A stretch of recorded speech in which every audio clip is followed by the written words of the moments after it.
to the Truth Frequency Radio Network. No hate, no hype, no fear.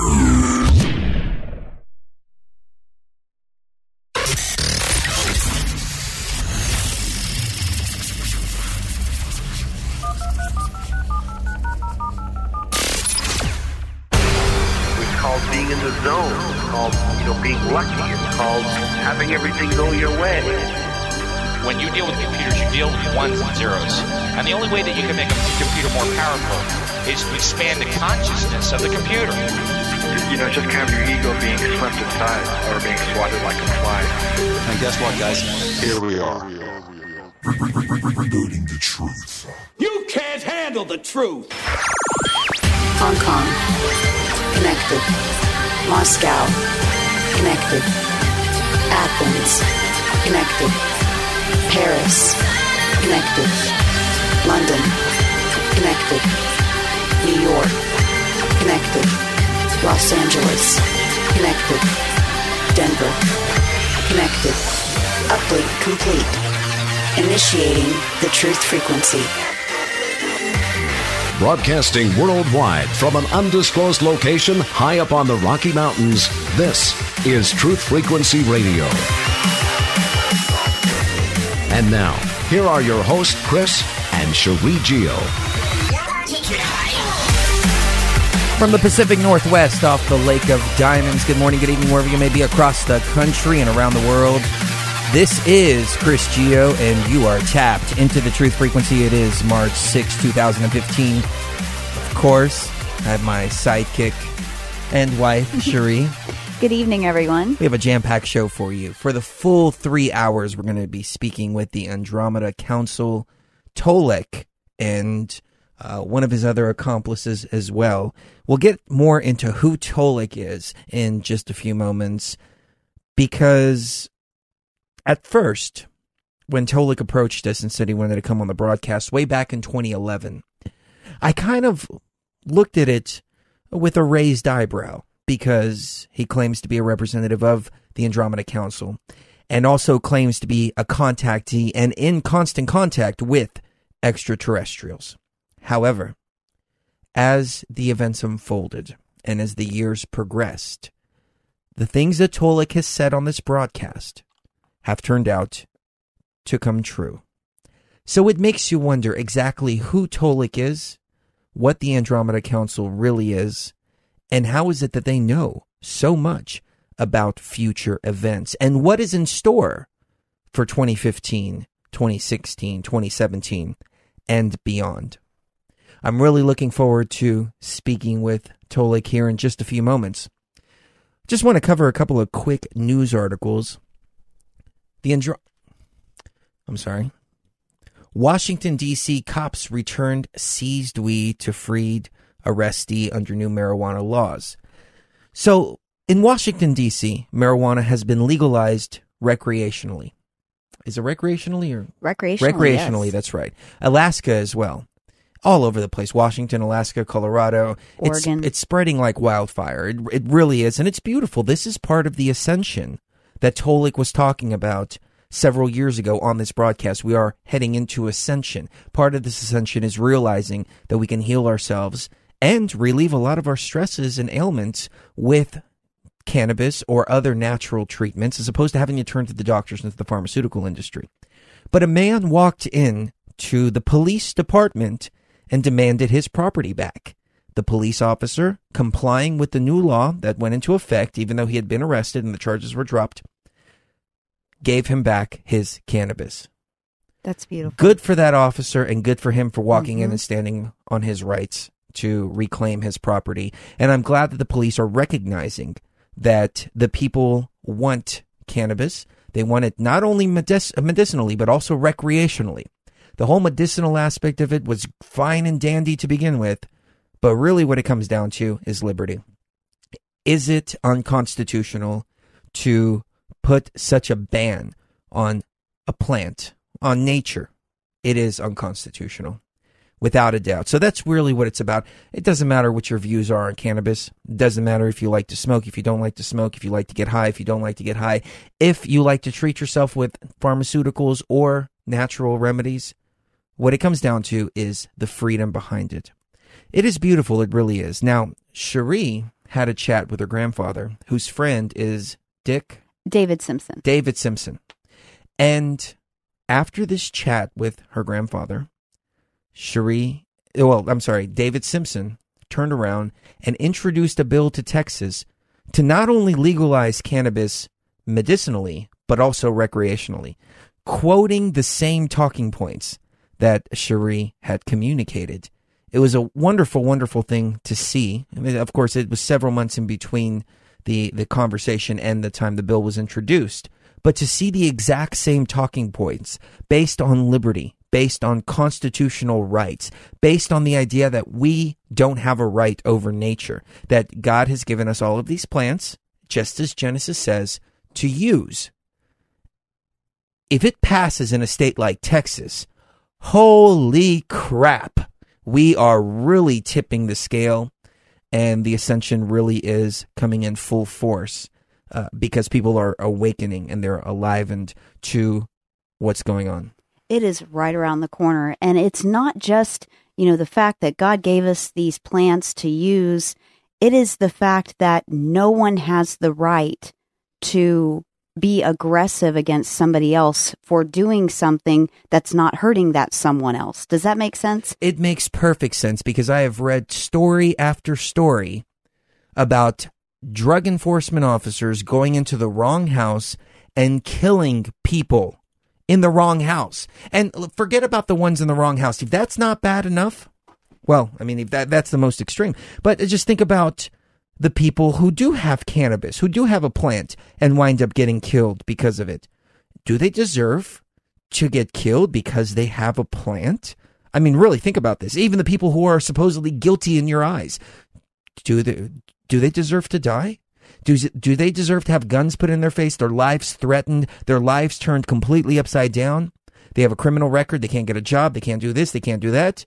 Why? Because these men with guns decided to break into their house most of the time in the middle of the night, scare the hell out of everybody in the family.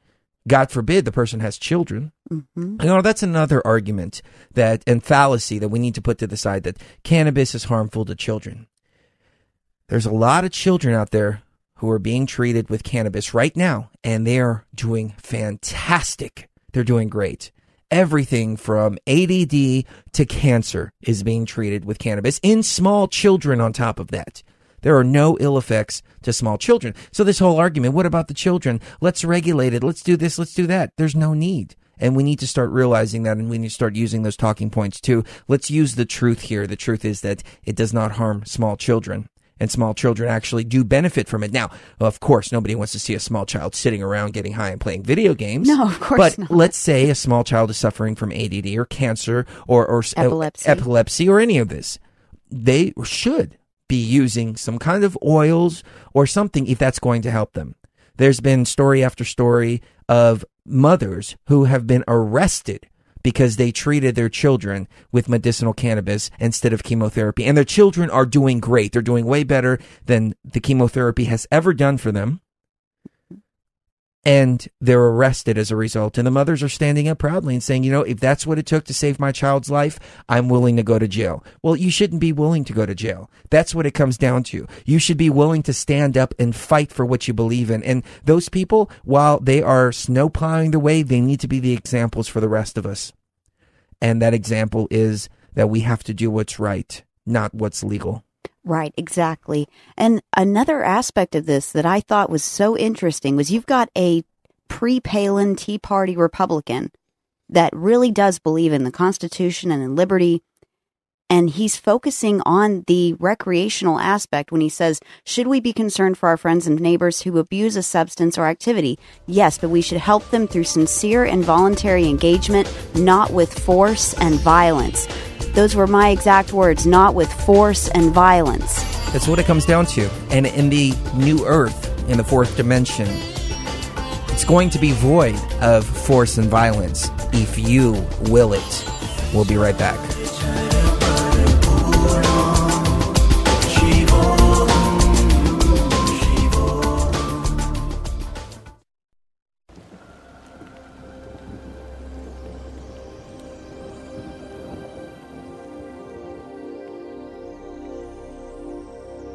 principles of lust are burned in your mind. Do what you want. Do it until you find love. From 8,500 feet off the peaks of the Rocky Mountains, this is Truth Frequency Radio with Chris and Cherie Geo. Wherever you are, make it TFR.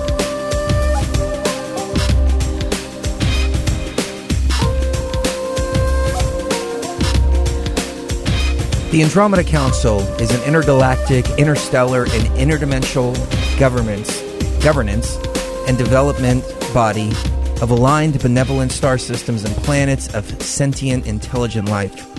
The Andromeda Galaxy is also known as M31 to the people of Earth.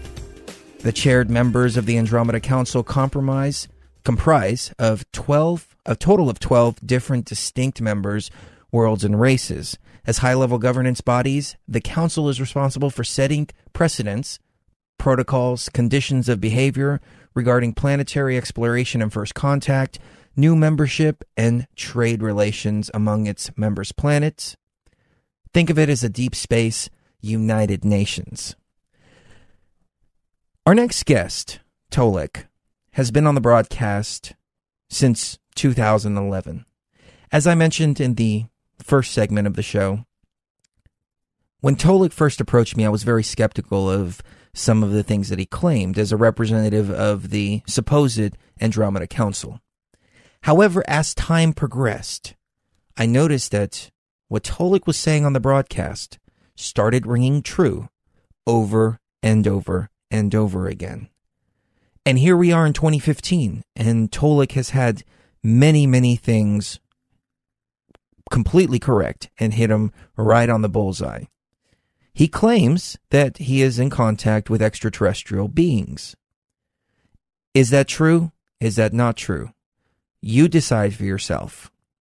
In my personal experience, I believe that I have been in contact with some extraterrestrial beings as well. Not as extensively as Tolec has. I have had a couple of encounters where I was taken on a craft.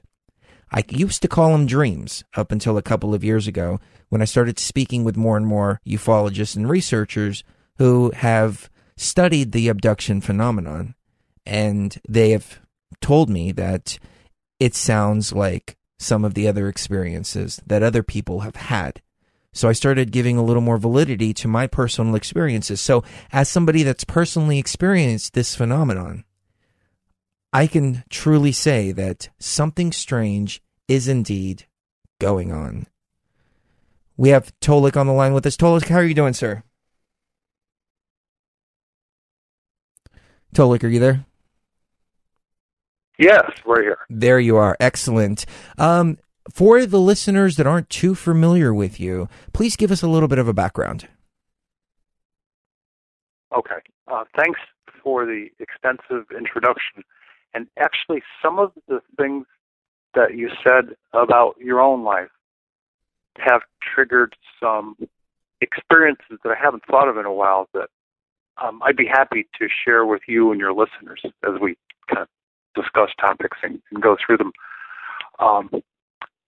Boy, I've told the story a few times, but it's worth telling again because I believe that the consistency of the events and the experience that I had was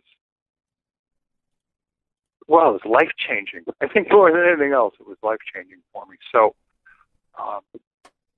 my first major experience when I became absolutely conscious that there was something significant or major going on in my life was during the second year of my life, my move to Tucson back in the late summer of 1993.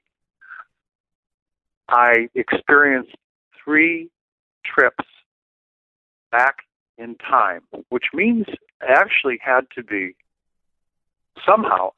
transformed into becoming a higher density being. Because everything I've learned about this topic we're now going to talk about, everything that I've learned from my Andromeda Council contact people as well as from other people's stories tells me that if you're going to travel through time, you can't do it as a solid, perceived, solid 3D organic person. You have to be vibrating at a higher frequency rate. So to get back to the story, I had gone to bed one late summer evening, I want to say August of 1993. I was awoken at sometime around, I want to say quarter after 4 in the morning, something like that. And we'll call it my inner hearing. There was a gentleman who was talking to me, just like you and I are speaking on the phone right now, but instead of using phones, instead of hearing through my ears his voice, I could hear his voice in my mind. Today we call it telepathy. In any case, what he basically said was, this is me. I need you to get dressed, get in your vehicle, head down I-10, connect to I-19, take this quiet little exit and get off the highway. I'll be there to meet you. And for some reason, and I don't know why back then, but for some reason I believed him. I certainly recognized the sound and vibration of his voice. I said, okay. And so I started to ask him questions. He said, you don't understand, we're running out of time because daylight's coming. You got to get in your car and you got to come down now. So I did that. I was driving a Bronco at the time. I got down the highway and pulled off this exit and went out across the desert, bumpy desert terrain. And I came over this little teeny bump of a knoll. And there I see, now keep in mind, it's still kind of dark. I see a large craft, what people would call disc-shaped. It's about 30 or 40 feet in diameter. And there's a gentleman standing outside, tall, 6'3", 6'4", with longish hair. And I get out of my Bronco and I said, hey, it's great to see you. Long time no see. So apparently I knew this guy from before. And he's waving at me like, come on. Daylight's coming. You got to go. And I was still like, it's great to see you again. He's like, come on.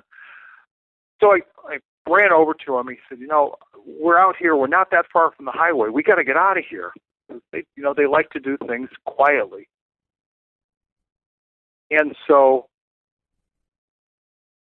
and I haven't told this part in a while, but he said, in order for us to go, we got to travel back in time because we're going to go back to rural West Virginia, Kentucky, and we're going to visit some people and we're going to observe them.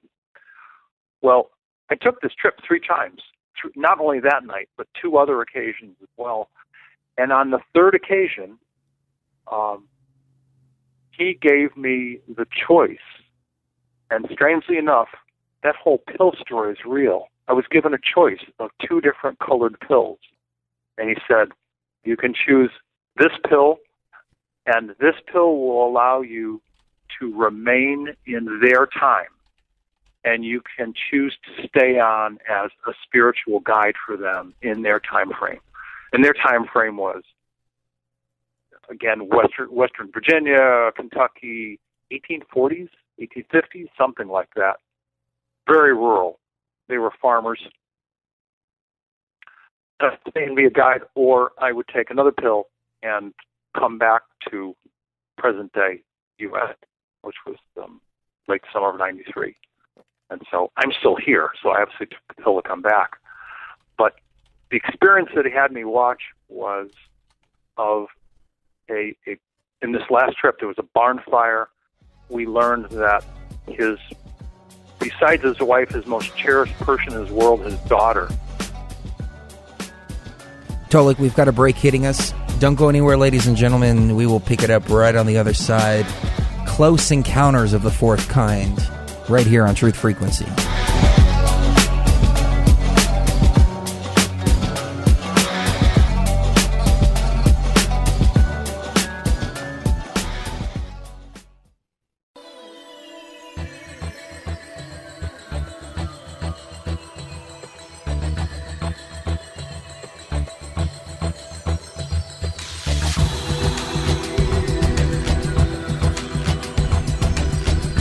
Imagine yourself driving down the highway. You hear a voice in your mind. You exit. You follow the voice. And lo and behold, you're greeted by somebody that your higher self knows, standing in front of a spacecraft. Can you imagine what that's like? And where that encounter can potentially lead? We're speaking with Tolec, a human representative of the Andromeda Council, and we're going over his first encounter with the Andromeda Council. I do want to bring Ray on a little bit later in the broadcast, so Ray, please hold tight. We will definitely get to you, but I want to hear the rest of the story from Tolec. Tolec, please take us away. Sure, and I'll wrap up this story pretty quick.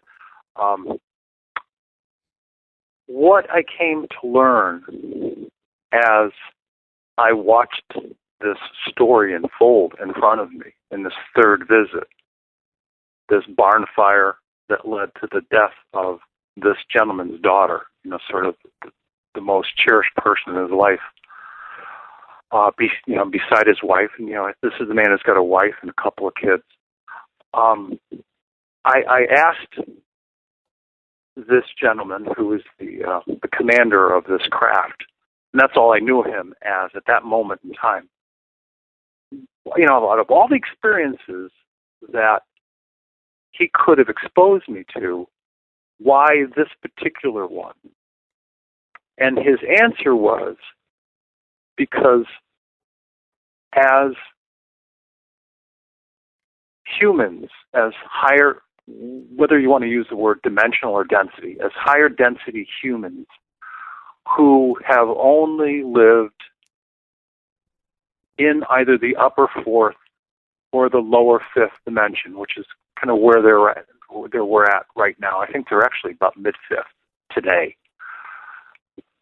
As purely spiritual beings who have human form, their range of emotion is much more balanced than ours. They don't experience the extremes of sadness and grief, nor the extremes of happiness and joy that we do.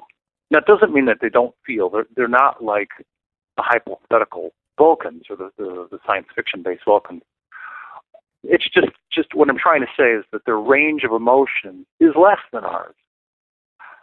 Also, higher density and higher dimensional people, whether it's fourth, fifth, sixth, they don't experience death. First of all, they don't have organic bodies. At least those of them who don't slow their vibration down and come here to experience a third dimensional life, where they don't go to other 3D planets. The ones that have never done that, they really don't understand the concept of death, which means they don't understand the concept of the feelings that we feel and the loss and the grief that we feel over watching somebody who we care about, watching them pass. Because 4D, 5D, 6D, they don't have that cycle. They simply choose at the end of 4D or at the end of the 5D, they say, well, I've learned enough at this vibration of life. It's time to me to evolve, to go up to the next vibration. They think it and they do it. Not with us. We lose this container body, this organic body dies. He wanted to learn by observing my reactions. And I had to explain to him what I was feeling as I was observing this event. It was a very intense experience, certainly very eye-opening for me in terms of what they go through as compared to what we go through. And I later learned in life, back in September of 2010, when my open contacts with him started again, that he was, in fact, and is today, the commander of the primary Andromeda Council biosphere, of which there are 12. Very humbling experience. I now know that they've had ongoing contact with me since age 5. And I've asked the question a few times, and I clearly understand the reason. And here's the question. The question is, why don't I remember all of the experiences that I've had with you guys? And the essential answer is, if you remembered all of the experiences of being with your, because to make this process and this explanation clear, I need to tell you, this gentleman, I know him from the planet Toic, which is now a mid-level 5D planet. The planet Toic is one of 4 planets which revolves around the Tegeta star system in the Pleiades. I'm from Toic. This gentleman is from Toic. I know other people who are from Toic on this planet, on Earth. He said, if you had memory of all the experiences and all the meetings and all the places that you've been with us, 4D, you wouldn't want to come back and live your 3D Earth life. Matter of fact, most people that have your kind of contact experiences, they have a difficult time living a 3D life because it's so difficult to be here. This planet is a planet of intense learning experiences and intense emotions. It's also a lot of other things as well, and I don't want to get off track, but it is. Let me jump in for just a moment, Tolec. You said that the higher dimensional, I think we might have a little bit of a delay too, so just a heads up on that. But the higher dimensional beings are a little bit lower in, well, not lower, but they're more detached from emotions, as you said. Now, if for my understanding, and this is my understanding going through shamanism, getting more in touch with the emotions and being able to feel more is actually the path to ascension. So wouldn't an ascended being be able to feel the energies more as opposed to be more disconnected from the emotions? Yeah, I'm pretty sure I didn't say disconnected. What I was doing my best to explain is that their breath of what they feel. Let's say, I'm going to, for lack of a better visual example, I'm going to draw a linear horizontal line, and at the far end, we'll call it negative 100. In the middle is 0. At the far right end, we have a positive 100. Now, I'm just creating a visual so that you can kind of see the difference. As humans, we have, as 3D organic humans, we seem to feel all the way down to the far end of the depths of despair and despondency, and there's a lot of things that are on the negative side of the chart, like arrogance and lying and killing and murder, and then you go all the way to the far right-hand side. There's complete joy. And the path, in my opinion anyways, and I want to get your answer on this on the other side, the path is, and always has been, a balance right in the middle. Don't go anywhere.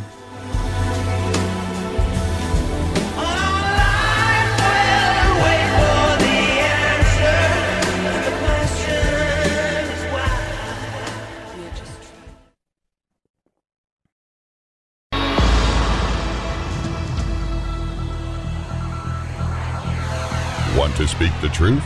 Call Chris and Cherie toll-free at 866-37-TRUTH. That's 866-378-7884. And now, welcome back to the Truth Frequency.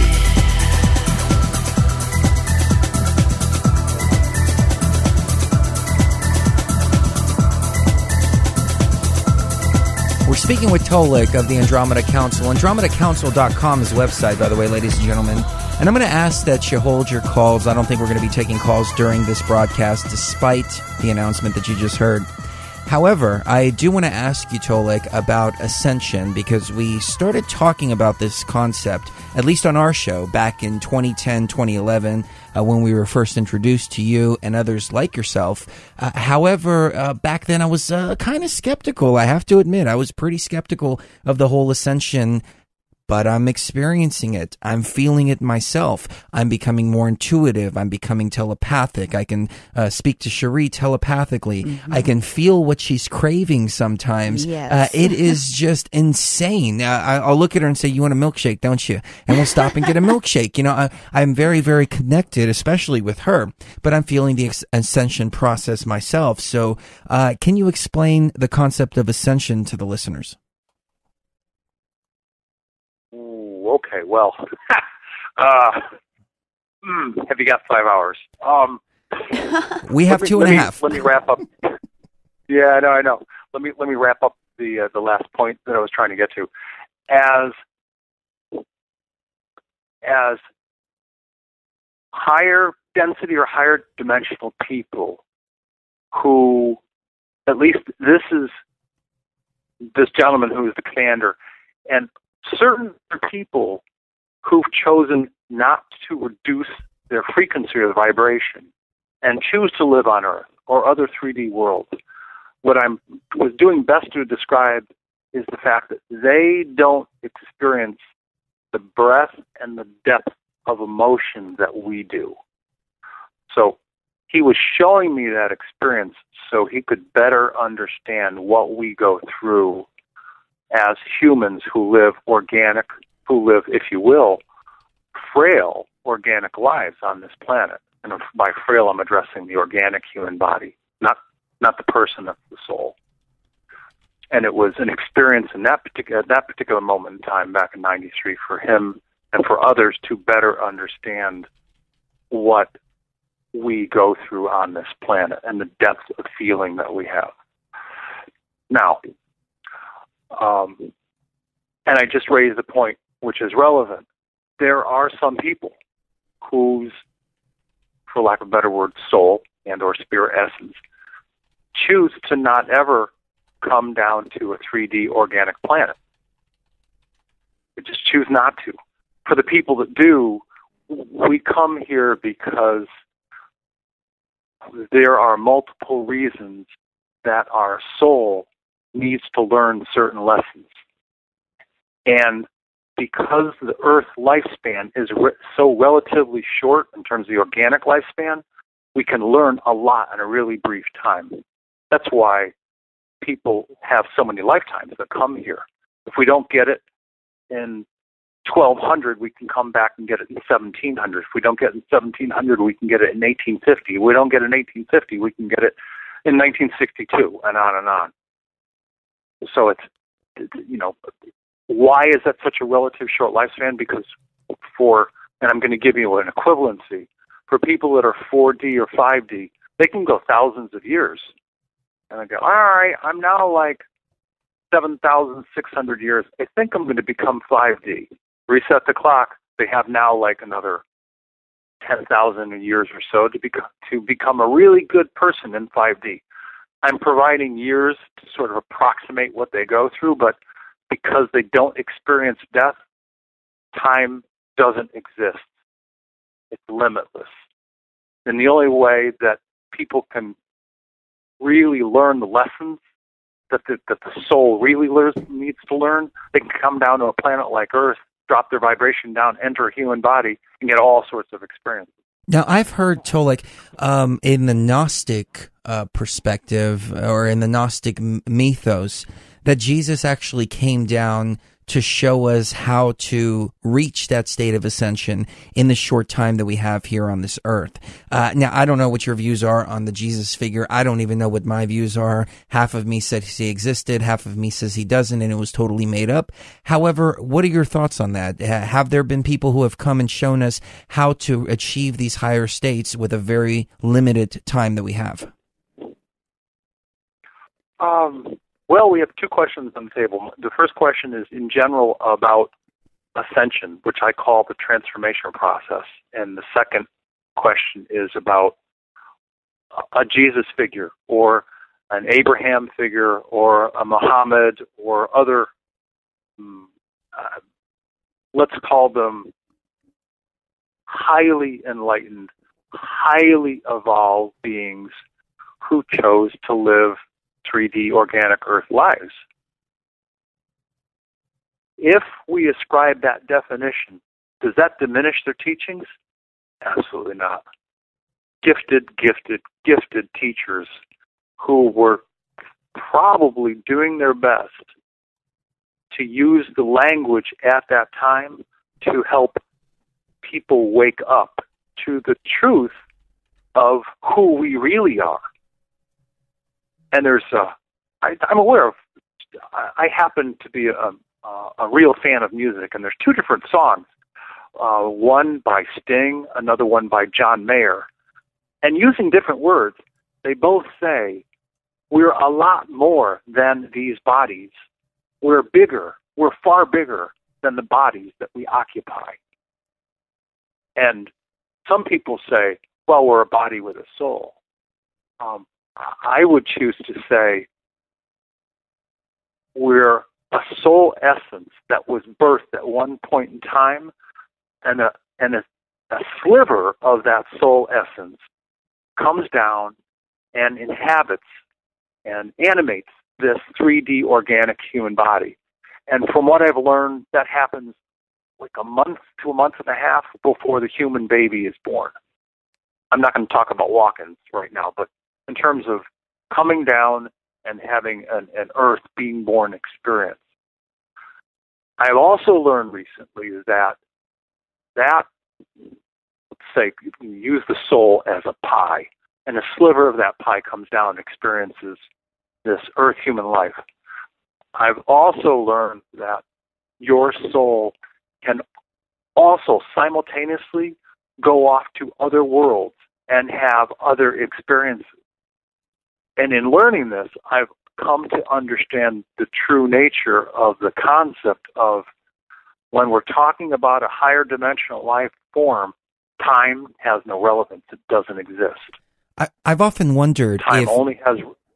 I'm sorry, I've often wondered if when we dream, go ahead. We're actually experiencing those other timelines or the other experiences that our souls are having. Because I've had a couple of different types of dreams. The two main ones, well, three of them, prophetic dreams, dreams that it feels like I'm actually somewhere else, and then dreams that I can recognize are just the events of the week or something all jumbled up together. But the ones that feel like I'm actually somewhere else, there's got to be something to it. Yes, yes, and yes. Some of your dreams are memories of experiences you've had in this lifetime. Some of your dreams are memories of experiences you've had in other human lifetimes. Some dreams are experiences where your spirit essence that it's inhabiting this body called Chris Geo, you take a break and you leave the body, if you will, at night, and you're off having higher density or higher dimensional experiences in other places. While the human body rests, off goes that portion of your soul essence to have other experiences. So all of these things that you said are true. Wow. It's all inside of you, ladies and gentlemen. All the knowledge is right there waiting for you. Don't go anywhere. We'll be right back. We're going to bring Ray on. I'm not even going to try to pronounce his last name because I know I'm going to butcher it. So forgive me, Ray. I'm going to let you introduce yourself right on the other side.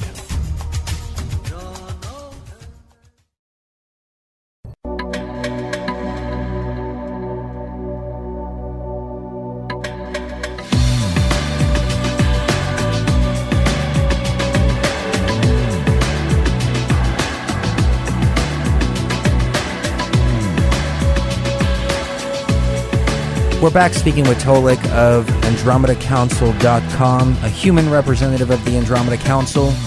We're getting through the introductions here in the first hour. In the second and third hour, we're going to be getting right down to the nitty-gritty and talking about what's in store for 2015, 2016, 2017, and beyond.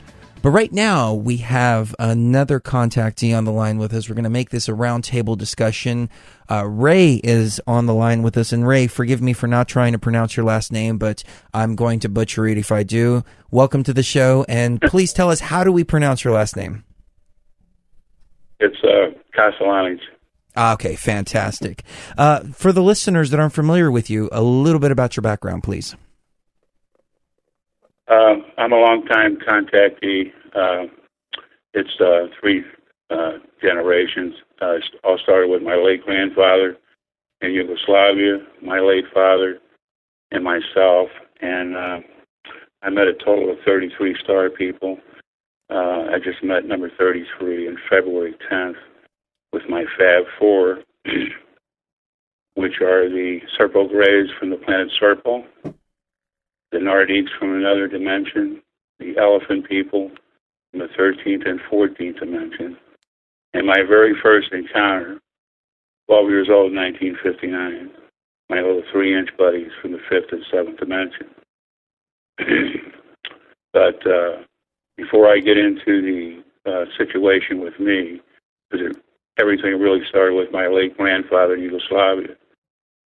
And my grandfather had 4 sons, my dad, and the other 3 kids. And he's a lumberjack in Yugoslavia. And my grandmother would give him like 5 sandwiches. He'd have his coffee. When he'd take a break, he'd sit on the stump of his tree. And out of this woods came this little 12-inch dwarf in all different colored clothes. And they would talk, and my late grandfather would give him a sandwich. And the reason for this dwarf to come into the picture, the main message he gave my late grandfather, he told him that one of your sons, which is my late father, and one of your grandsons, which is me, would meet many star people for information. So your audience understands this was all planned out for me and my late father. We were chosen people. I came into this 12 years old in 1959. My late father was implanted at 5 years old. I used to hear my grandfather talking about the little people, not just this 12-inch dwarf E.T. And I was a lot younger when my late grandfather was talking about these little tiny people that he would meet in the woods.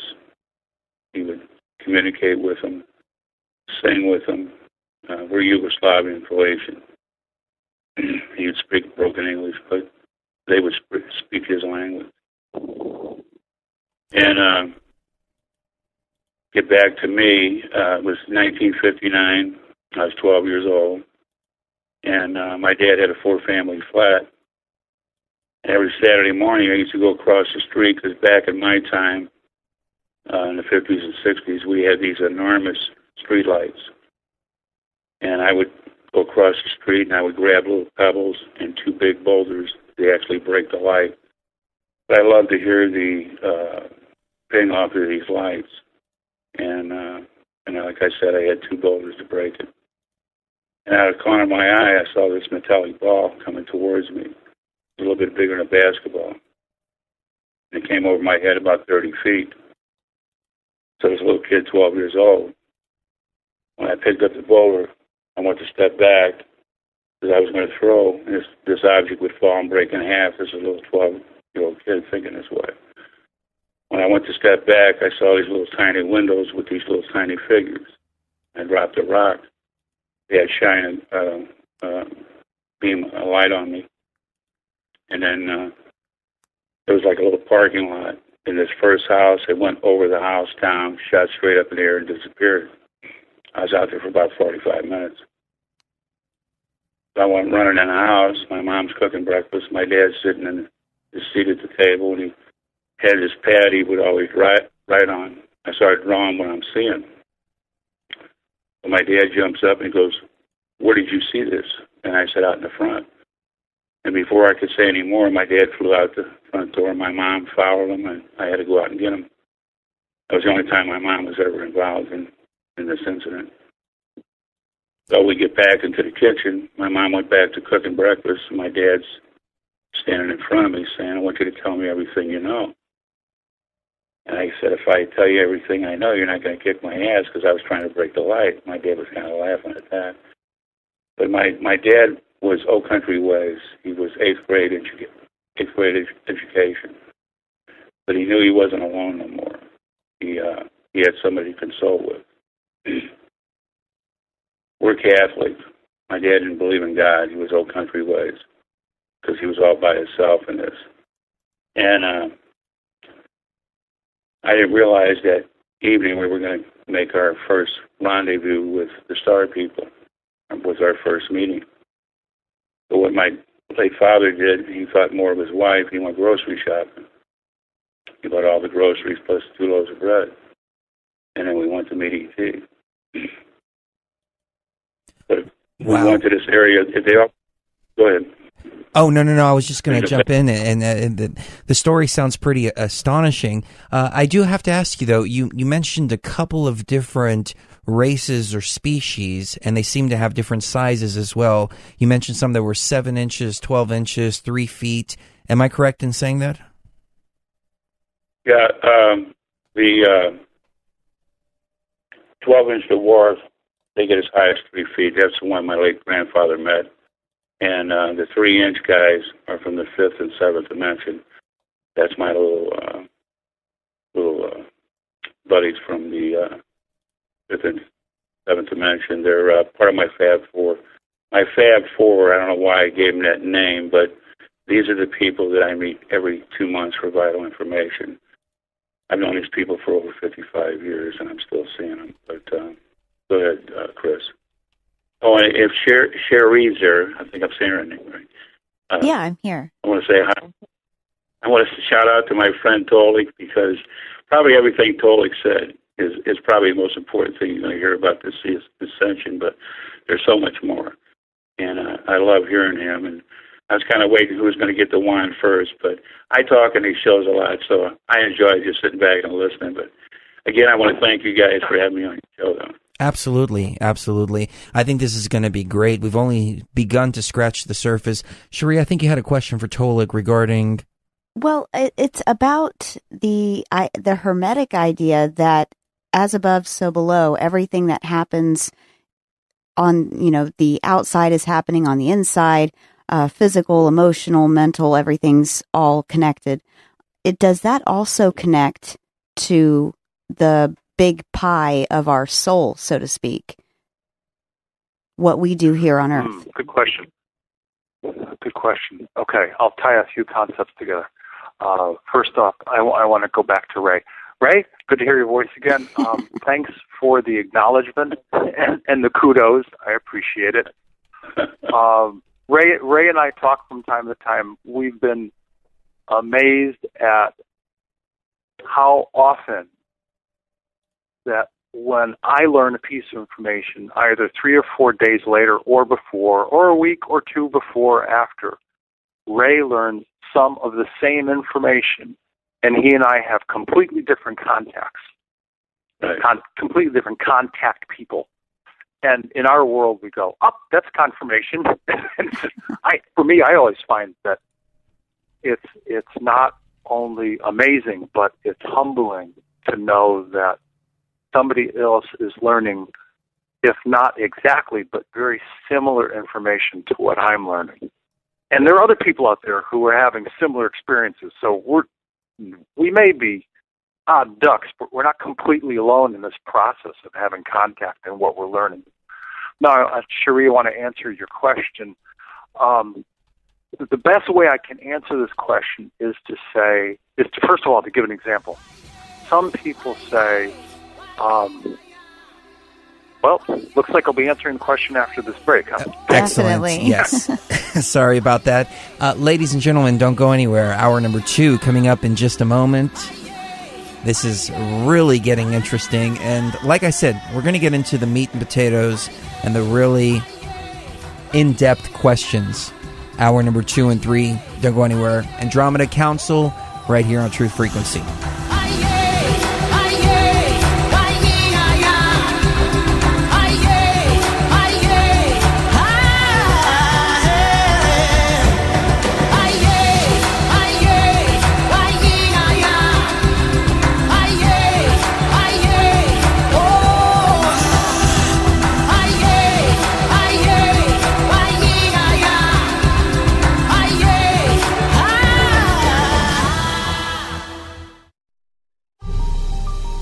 You must unite what has been set asunder. We are TFR, Truth Frequency Radio.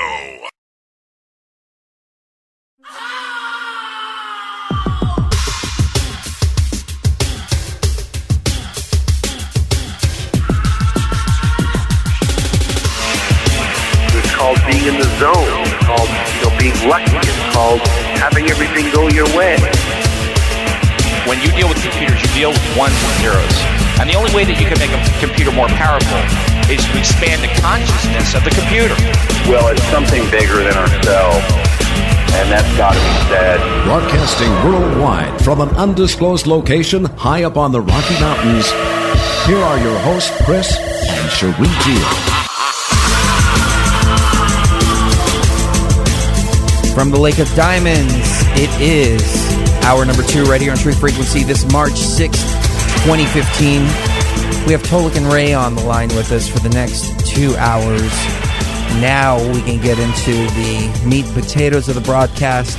Let's get deep into the realms of consciousness. Cherie, just for the listeners joining us, please restate your question for Tolec.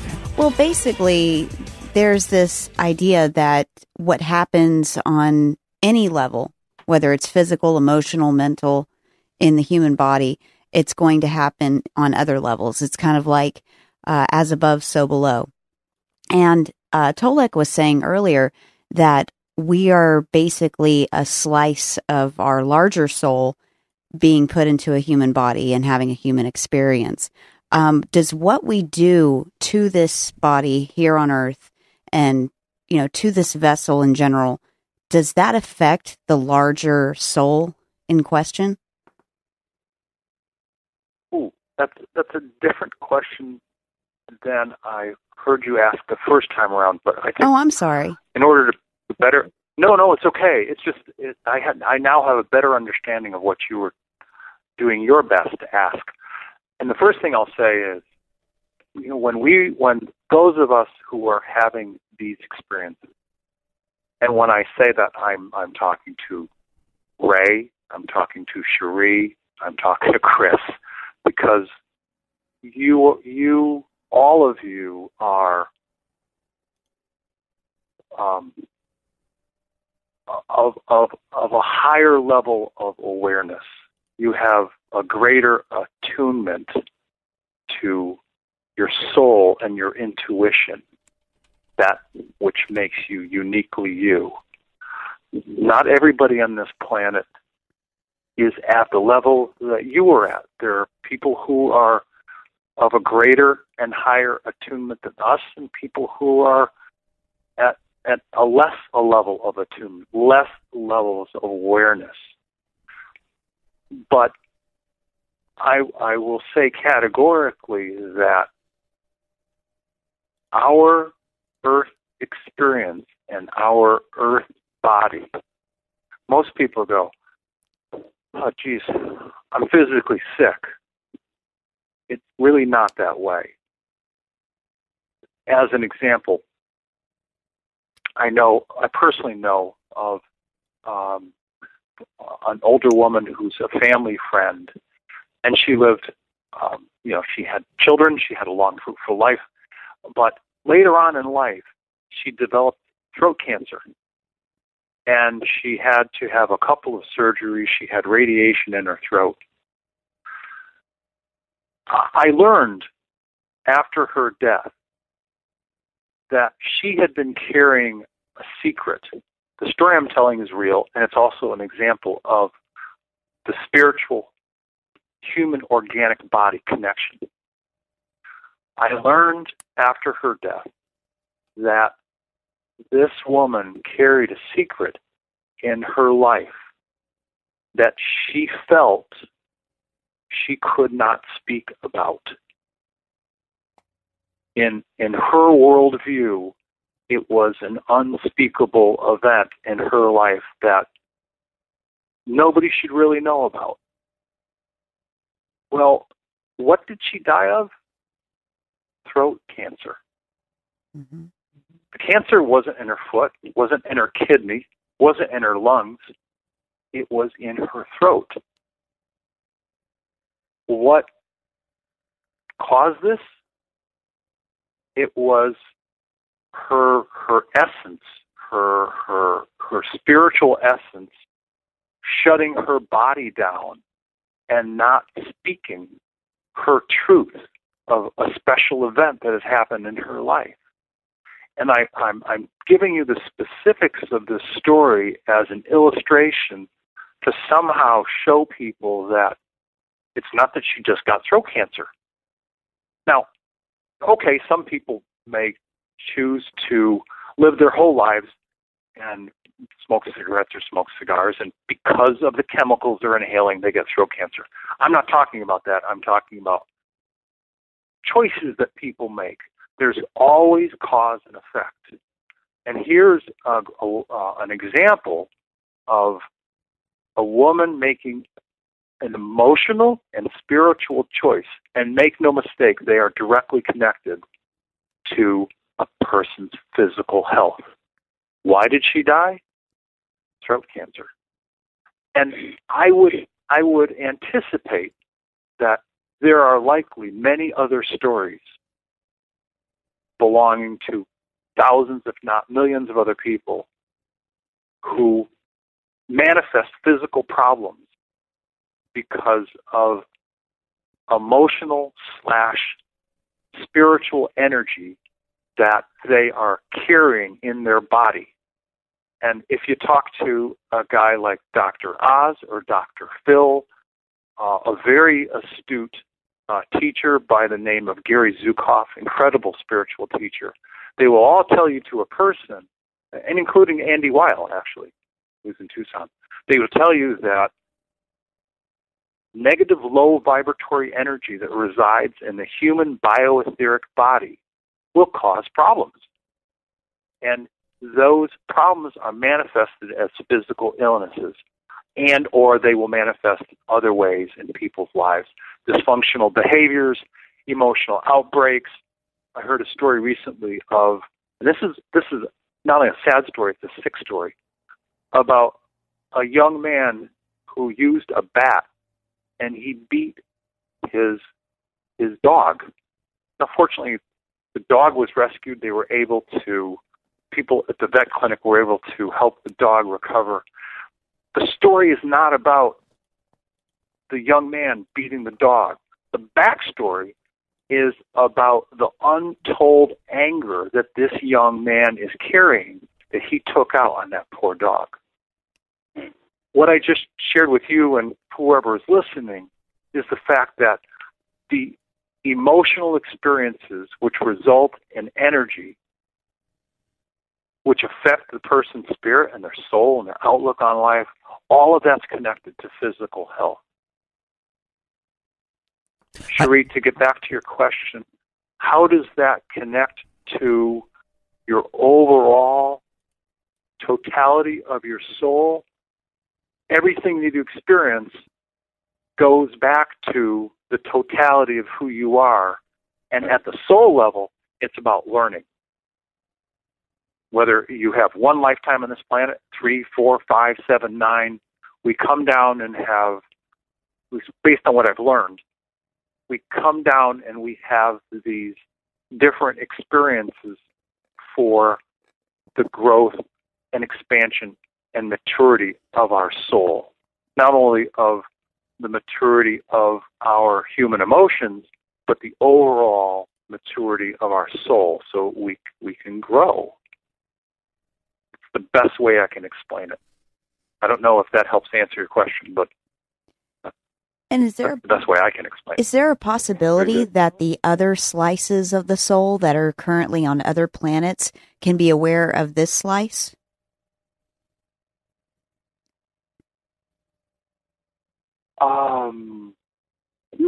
I know that sounds like a stupid question. I don't have. Yeah, it's great. I don't have that awareness, but that's a really good question. I did meet somebody in Tucson. Hold right there. We'll be right back. And to answer your question, Cherie, I do think so. If we are individually sliced pieces of a greater consciousness, then at least the higher selves completely understand. Don't go anywhere. We'll be right back.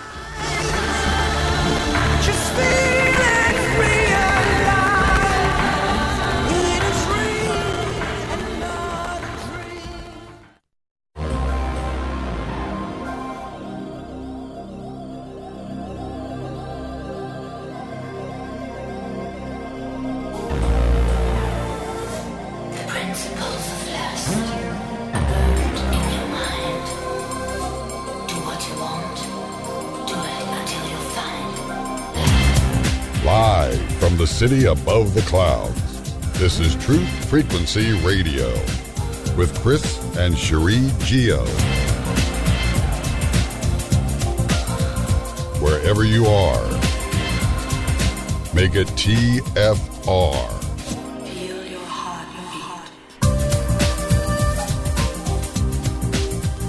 Are we experiencing a multitude of existences?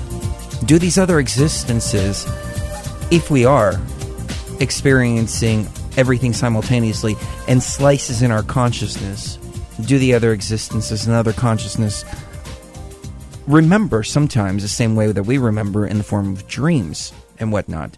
Tolec, I want to ask your opinion on an idea presented by Anthony Peake, and they actually made a movie about it with Tom Hanks and Halle Berry. I don't remember the movie off the top of my head, unfortunately. But it's about lives that happen over and over again. Two people meet in constant lives throughout every aspect of time. They come back in different forms. Cloud Atlas. Cloud Atlas, that's the name of the film.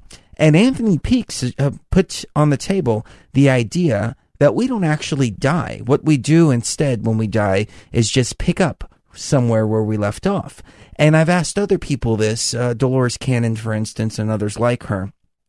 And she actually has stated that sometimes our souls are walk-ins. And I feel like my soul right now is a walk-in in my life, because a lot of the things that happened previously in my life are memories within myself, but I don't actually feel like I was that person. And a lot of memories that I have are third-person perspectives, especially my earliest memories, which my very first memory was standing up in my crib and grabbing the bars and shaking them so fervently and trying to get out of this crib. And I realized that first memory has actually been metaphoric for everything that I'm doing in this life right now, which is grabbing the bars, shaking them with all of my might, and trying to break free from them. But any insight into what happens after death, according to the higher dimensional beings? Okay. First of all, I'm not familiar with the movies that you've mentioned, but I get the concept. So I didn't see the movie. I understand the concept behind the question you're asking. What I've learned, and this is contextual,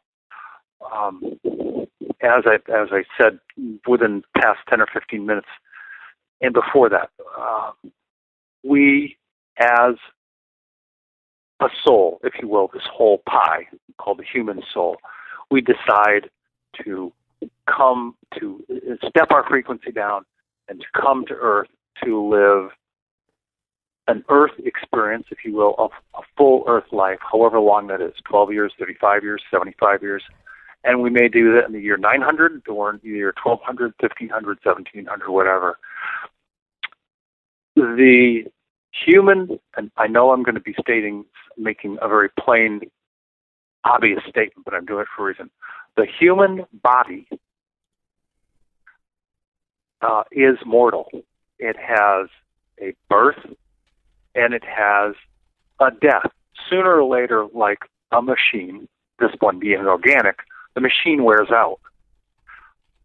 Why is it relevant? Well, for me, it's relevant based on what I've learned, because that human body, or as my friend Thomas Hughes says, that meat suit is meant to wear out so that the soul can have more experiences.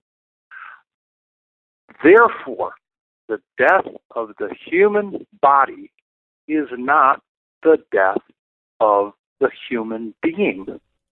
Right. The soul essence, from what I've heard and from what I've learned from my higher density, higher dimensional contact people, it will go, if you will, to some point in space, which is kind of like a temporary transit station. They'll have conversations with, I don't know, a couple of people, and there will be some kind of life review of the most recent life. Moreover, there's no judgment that's passed by anybody you just go, okay, here's the film reel, press play, and you get to see and learn about as many of the decisions that you made during the course of this most recent life, good or bad. And it's simply an educational experience. I can see that. Now, definitely. Go ahead. Yes, since there's no time, this could take as long as, if you will, 1,000 years. It could take 2 days. There's a woman who calls it blink time. She doesn't know how long she was there. For her, it felt like months. But for her, she came back into her body, and her body was reanimated, and she got to live a number of more years. So, from what I've learned, the point after the human body, the human organic body, ceases to function, during those last moments, that slice of the soul, that spirit essence, leaves, goes to someplace deep in space, which is a transit station. And that 4D or 5D person goes through a non-judgmental life review. And once he or she has finished that life review, they can say, I've got some more I want to learn. I'm going to go to this 3D planet that's different than Earth. Or I'm going to go back to Earth, and I think I'll be a woman this time instead of a man. I think I can learn more as a woman. Or maybe I should be an Asian person because last time I was Caucasian. No, people make conscious choices when they come back down to Earth. And they do it over and over again until they go, you know what, I believe I've had enough 3D organic experiences. I think I'm going to choose to stay in this mid-level 4D, or I think I'm going to choose to stay in this 5D. Right. And go experience new experiences as a purely spiritual form. And spiritual forms, from what I understand, can keep form through about the end of the 5th density or dimension. From what I've learned, from 6D and up, there's no real need to have a form. They can just be pure energy. They can manifest form at any time, but there's no need to have form. Cherie, I don't know if this answers your question, but these are the things that I've learned about the experience of the soul as it chooses to come back to Earth or goes to other places after the death of the organic body. Does that help?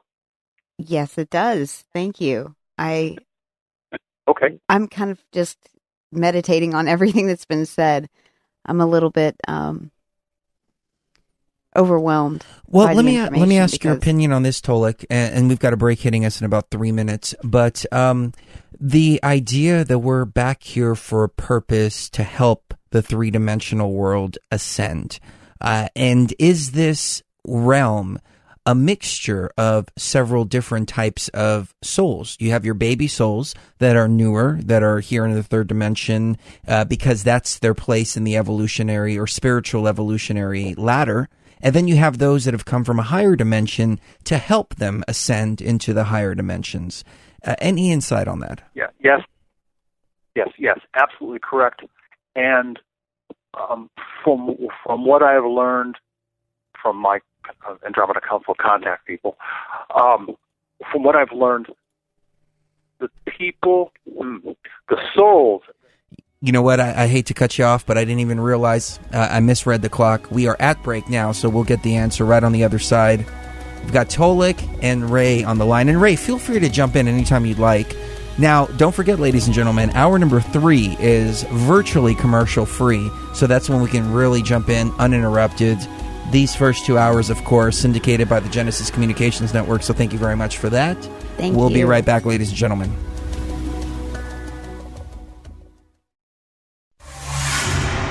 The soul has no limitation.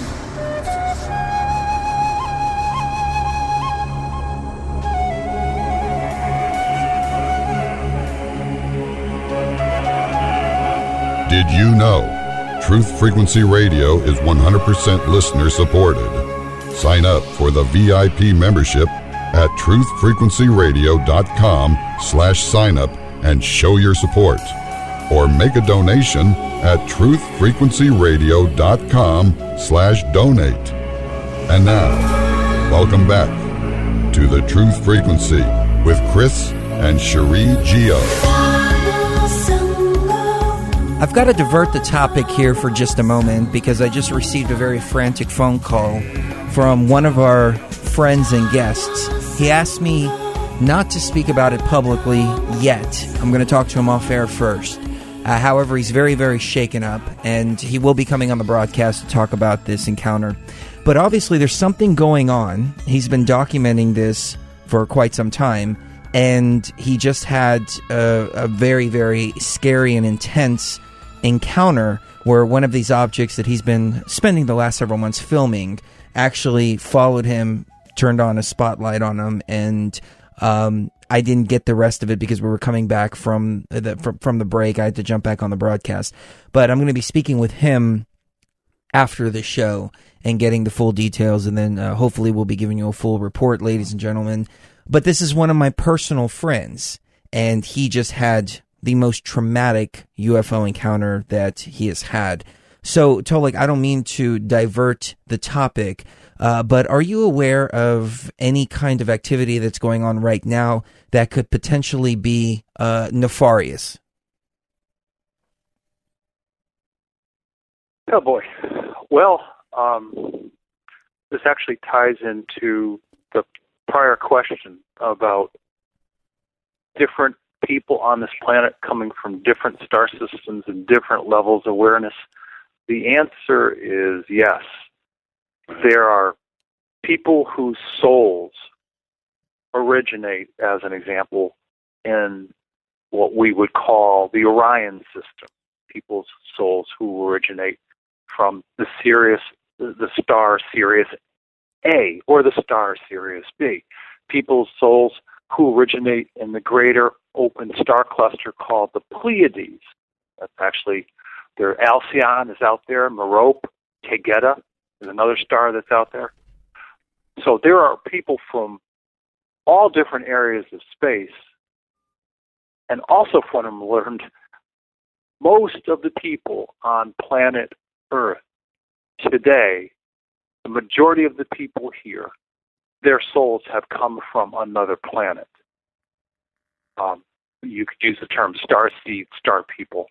And in addition, there are a greater and greater number of people whose vibration just won't rise. They're not comfortable with the rising vibration of this planet because of the area of space that this solar system is moving through.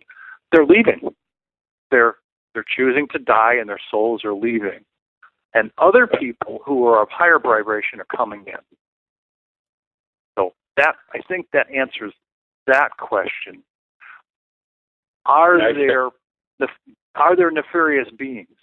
Well, based on everything that I've learned about reptilians from the Hydra system, from the Draco system, from Sirius B, from Orion, all of these reptilians can manifest 3D organic form.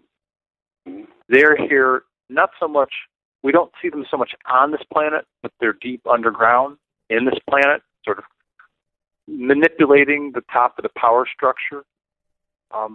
There are other beings who are here that don't necessarily always have our best interest in mind. Simon Parks was talking recently about some insect race people, very, very intelligent. I've heard recently about avian, bird people. James Gillian, his people are originally from a system where most of the upright humanoids look like cats. They look like lions. Not the best way to describe it. Not a male lion, but they look more like a female lion. Take our good friend Ray, who's here talking. He's aware of 30 some odd groups of people that are both organic and higher density that are visiting this world. So I think the fair answer is there's a wide spread of beings that are visiting and interacting on this world and have done so for thousands of years.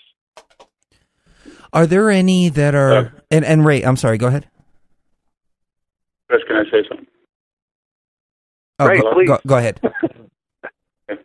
I totally would agree with this, too, and I agree with everything Tolic's saying.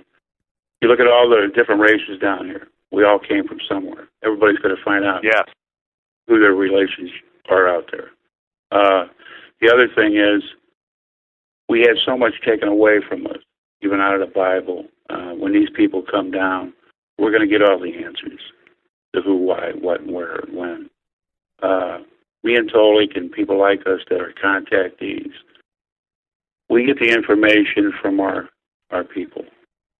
We're messengers. We get the information out to the people. That's what I do. That's what Tolec does. A lot of times me and Tolec, because you heard him, we use that word confirmation. And what he was talking about, the soul. And when my guys are higher dimension, this is no cut down of Tolec's people. When we die, our body turns into a corpse. The soul leaves. And whether it does go, and I'm not questioning Tolec, in outer space to a higher dimensional being, we'll live a lot of different lives. We've lived a lot of different lives before. It's kind of like what me and Tolec are doing. When our job is done, we're pace setters for the star people. We're trying to awaken as many people on this planet. When our job is done and these people come down, because everybody's going to meet these people. They're going to meet my 33, his people, other people. Then we'll probably go into another life to do what we're supposed to do there. We have been given the greatest education ever. You don't go to school for this. Now, I came into this at 12 years old in 1959. And my Fab Four and all 33, except for 4, 29, not just my friends, there's everybody's friends on this planet. These people are friendly. They're anywhere from 50,000 to 1 million years in technology. But they know how important we are. We're multi-beings. Kind of get some confirmation for Tolec on this. When I go to my meetings with my Fab Four, I have these guys laughing other than the Serpo Grays. They don't feel the emotion of the good emotion or the sad emotion. They're learning as much technology as these people have. They're really learning about us. There's 12 planets out there right now that use our DNA, which is good. This is how important we are. And on that note, ladies and gentlemen, quick break. Wow.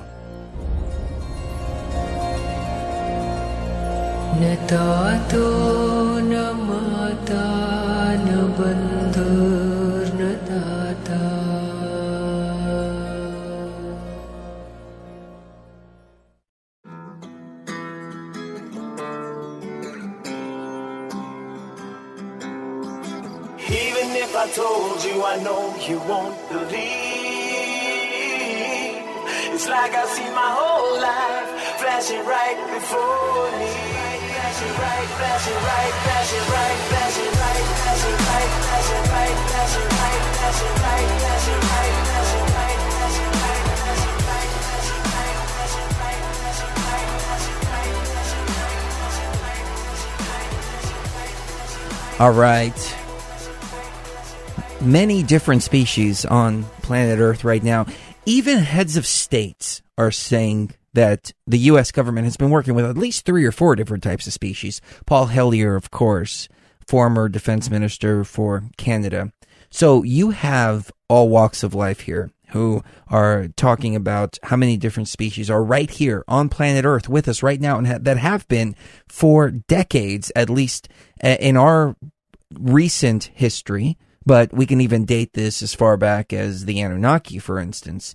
So there's got to be something to this. When you have so many different people, so many different walks of life saying the exact same thing, and synchronistically, my friend calling me and telling me what a crazy experience he had. I've been urging him to call in tonight, but he's just too shaken up to call in, so I'm hoping that we can get a full report for you tomorrow or the next day.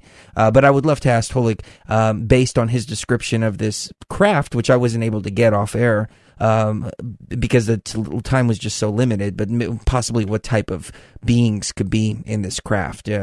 He saw the craft clearly. That's what makes this particular sighting and encounter so strange, is that he particularly saw this craft.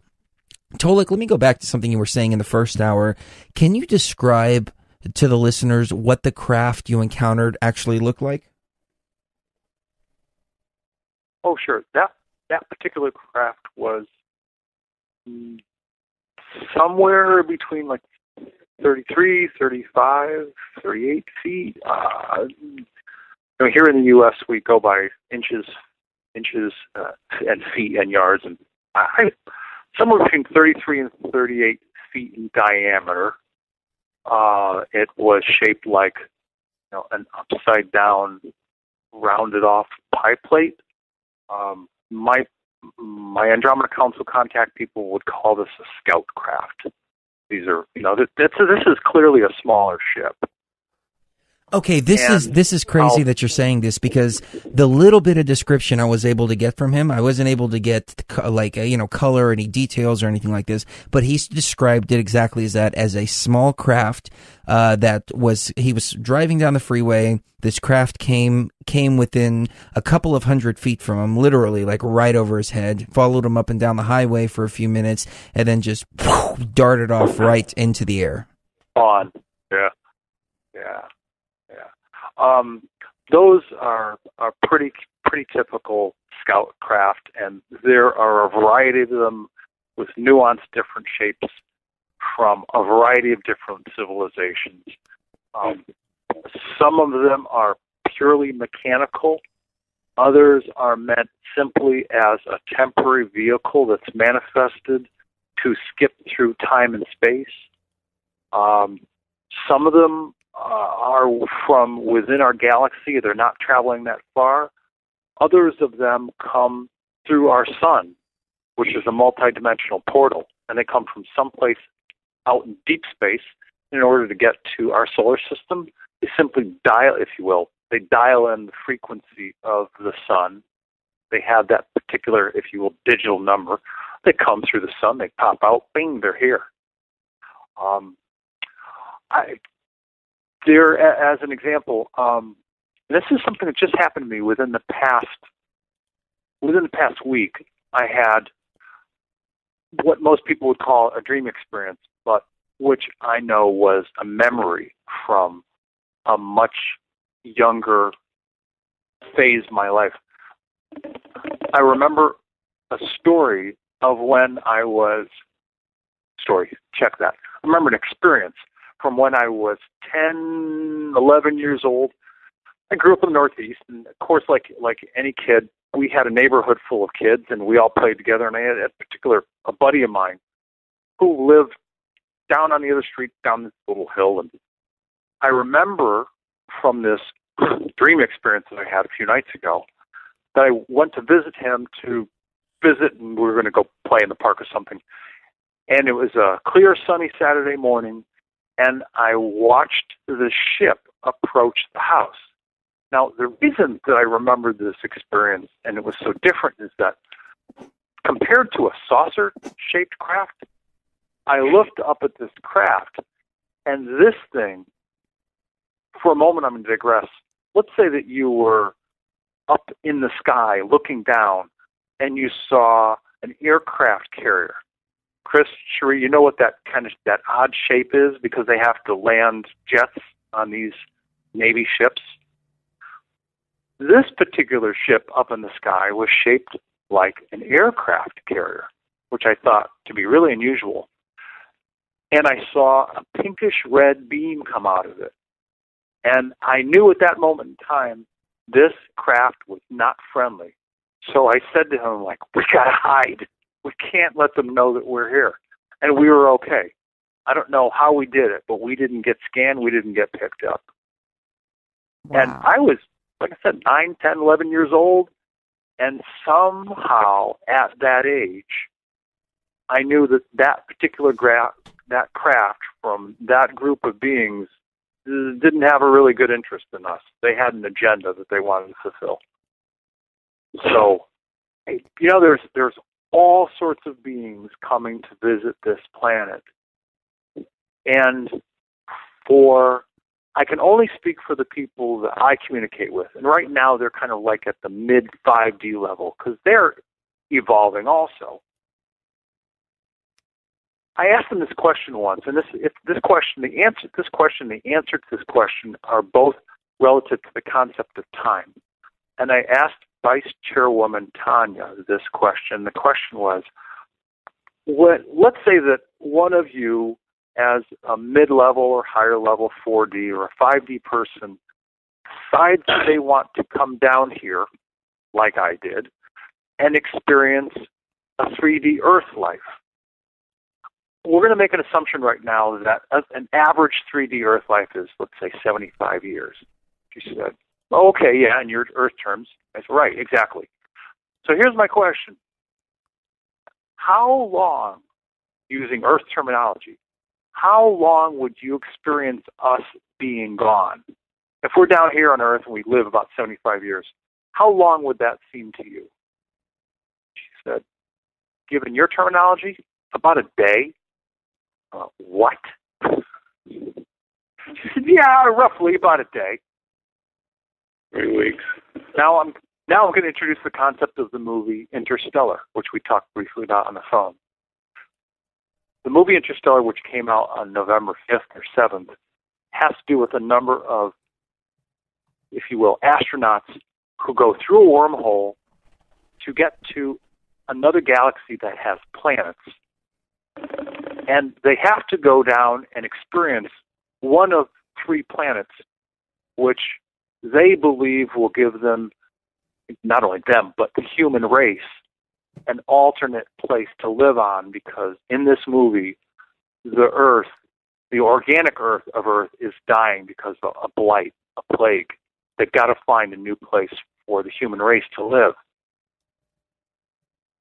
There are 3 astronauts, 2 of which are played by Matthew McConaughey and Anne Hathaway, and they go down onto this planet, and this planet is like bigger than Jupiter, bigger than Saturn. They explain that because of time dilation, the bigger the planet, the slower that time will move for them on that planet. They're down on this planet like 20-some-odd minutes. They get back to their ship, and they learn that the astronaut who's been waiting for them back in their ship, he's aged like 23 or 24 years. Let's hold right there, and we'll pick it up. Final segment of the hour coming up. Everybody listening on GCN, if you want to catch hour number 3, you can tune in at truthfrequencyradio.com in the archive section. Everybody tuning in live this evening on Truth Frequency. We've got much more coming up in just a moment. Allà baix dins els canals, en el peu de la muntanya, pareix que sent picarols, suau si es mou sa manada.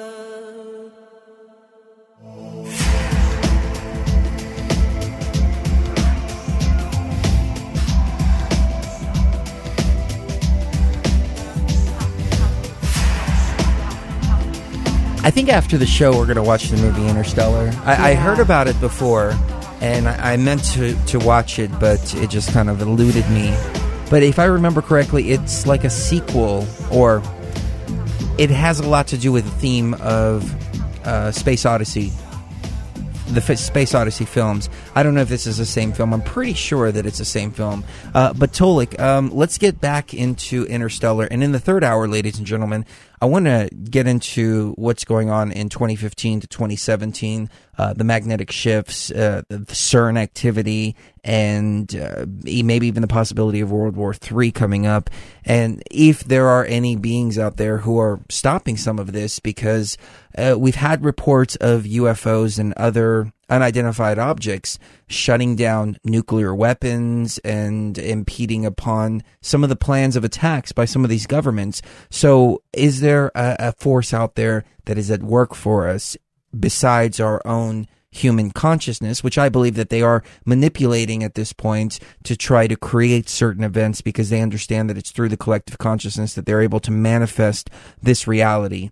It's going to be very, very interesting in hour number 3. You don't want to miss that. But Tolec, please pick it up from the Interstellar movie. Yeah, and I'm introducing this topic as a discussion point because it is definitely relevant regarding the concept of time, because time is definitely relative to gravity. And apparently, the greater the gravity, the slower that time turns. And clearly, the planet they were on, they were there like 20 minutes. And yet, in the life of this astronaut who was waiting on the ship, he had aged almost 24 years. And that is, and it's an anecdotal story, but it's a story. It's one of the salient points that Dan Brock and I talk about. We've done a part 1 of the first half of the movie. Sorry, we've done a part 1 analysis and commentary on the first half of the movie, Interstellar, and sometime in another week and a half or 2 weeks, we're going to do a part 2 analysis and cover some additional points. But I remember watching the movie and having the distinct impression that I was watching a follow-up film to both 2001 and 2010, Space Odyssey, because of the haunting music, the visuals in the movie, the way that the scenes unfold themselves. And I don't want to give away certain visual clues, but there are absolutely corollaries between this movie Interstellar and the first 2001 Space Odyssey and then the 2010. What I will say in closing about this topic is that it's a movie that has the feel of a documentary, much like 1 and 12. And it's a movie that in some ways teaches people that we are the ones, because there's a scene in the movie where Matthew McConaughey and others of the people that he's communicating with during this trip, where they discuss the fact that they keep saying, them, they, who are these beings that put this wormhole out there so that they could get to this galaxy with these other planets? McConaughey believes they're not ETs, and they're not them or they from other planets, but versions of themselves, future versions of themselves, somewhere up the timeline, years ahead, which is an interesting concept. So it doesn't so much deal with ETs, but it deals with our future selves, which also opens up a whole bunch of other questions. But it is absolutely worth seeing. I'd recommend it to anyone to look at all the different questions it will have you ask about the nature of who we are, the nature of where we're going. Interestingly enough, it talks about the modification of plants. And interestingly enough, the last crop that's surviving on planet Earth during the moment in time that this movie takes place is corn. gee, what was the first product that we heard was genetically modified? Corn. Of course. So there are a lot of corollaries. It's a great film. I think everybody should go watch it simply for the education. But when you're watching it, pay attention. Dan and I had the benefit of Dan being in the movie industry, so he was able to get for us the original script and the theatrical major motion picture release script. So we both saw the movie a few times, but then we also had the script to refer to when we'd say, did he or she just really say that? And we'll go to page like 112. Wow, he did. So what was really behind him saying that? What was driving that particular line in the movie? And we get into that in the analysis. But yeah, absolutely a film worth seeing. Not in the genre of Jupiter Ascending, more like the movie Gravity, where George Clooney is floating out in space. There are just a lot of philosophical questions that are asked in this movie, Interstellar. I know I've been doing a lot of talking. I want to open the conversation back up to Ray. Ray, can you provide commentary on your experiences of when you visit with your Fab Four and what time feels like to you? Because I know that when I go, I may be gone 10 or 12 minutes. They tell me I'm gone like a week and a half, 2 weeks, 3 weeks. I'm like, huh? So how about you? I mean, I'd like to hear about some of your experiences and what you feel regarding the passage of time when you're having her. It's similar to the way you're saying it, because there's no time and space. You know, forget your watch. And actually, I meet my guys. They come on my TV. My TV's off. It's usually the elephant people in the Nordic. I'll see a head of each one with this beautiful green mist behind them, and they'll give me coordinates on where to go and meet these guys. They always pick a secluded area. It's a perfect place.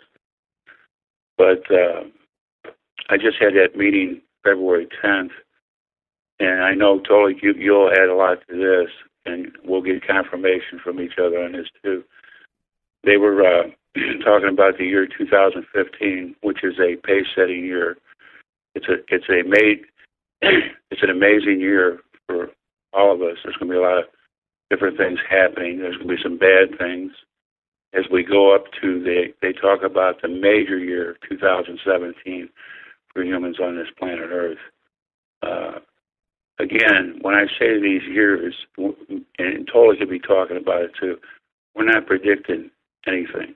This is the information that I get, that he gets from his environmental council. We get it out, whether it's good or bad. You know, I get all the information out of my meetings, the shows that I do. As I'm talking right now, my Fab Four, Chris and Sherry, like you guys, they know who you are, and they love your show, and they're observing everything, and they know I'm getting out the information when I talk. Yeah. Also, and I want to jump just for a moment. I'm going to qualify. That's for me right now, but I'm going to qualify what Ray just said. Tolec, hold on. Let's pick it up in hour number 3, and hour number 3 will be interrupted. So everybody listening on the Genesis Communications Network, once again, head on over to truthfrequencyradio.com, check the archives, and download hour number 3. Everybody listening on truthfrequencyradio.com, stay tuned. We've got much more coming up in just a moment. Hour number 3, commercial free, of course. Everybody on GCN, kiss the one you love right now. You never know when the last time is going to be. We love you. We'll see you tomorrow. Same truth time, same truth channel. Love you guys. See you tomorrow night.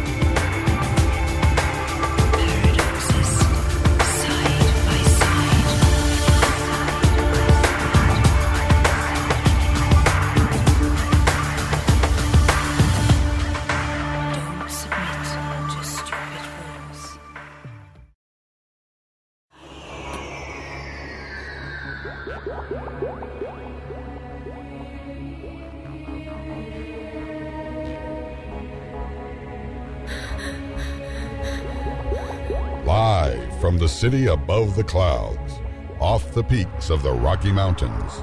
This is Truth Frequency Radio with Chris and Cherie Geo. Wherever you are, make it TFR. Let the rhythm be your guiding light.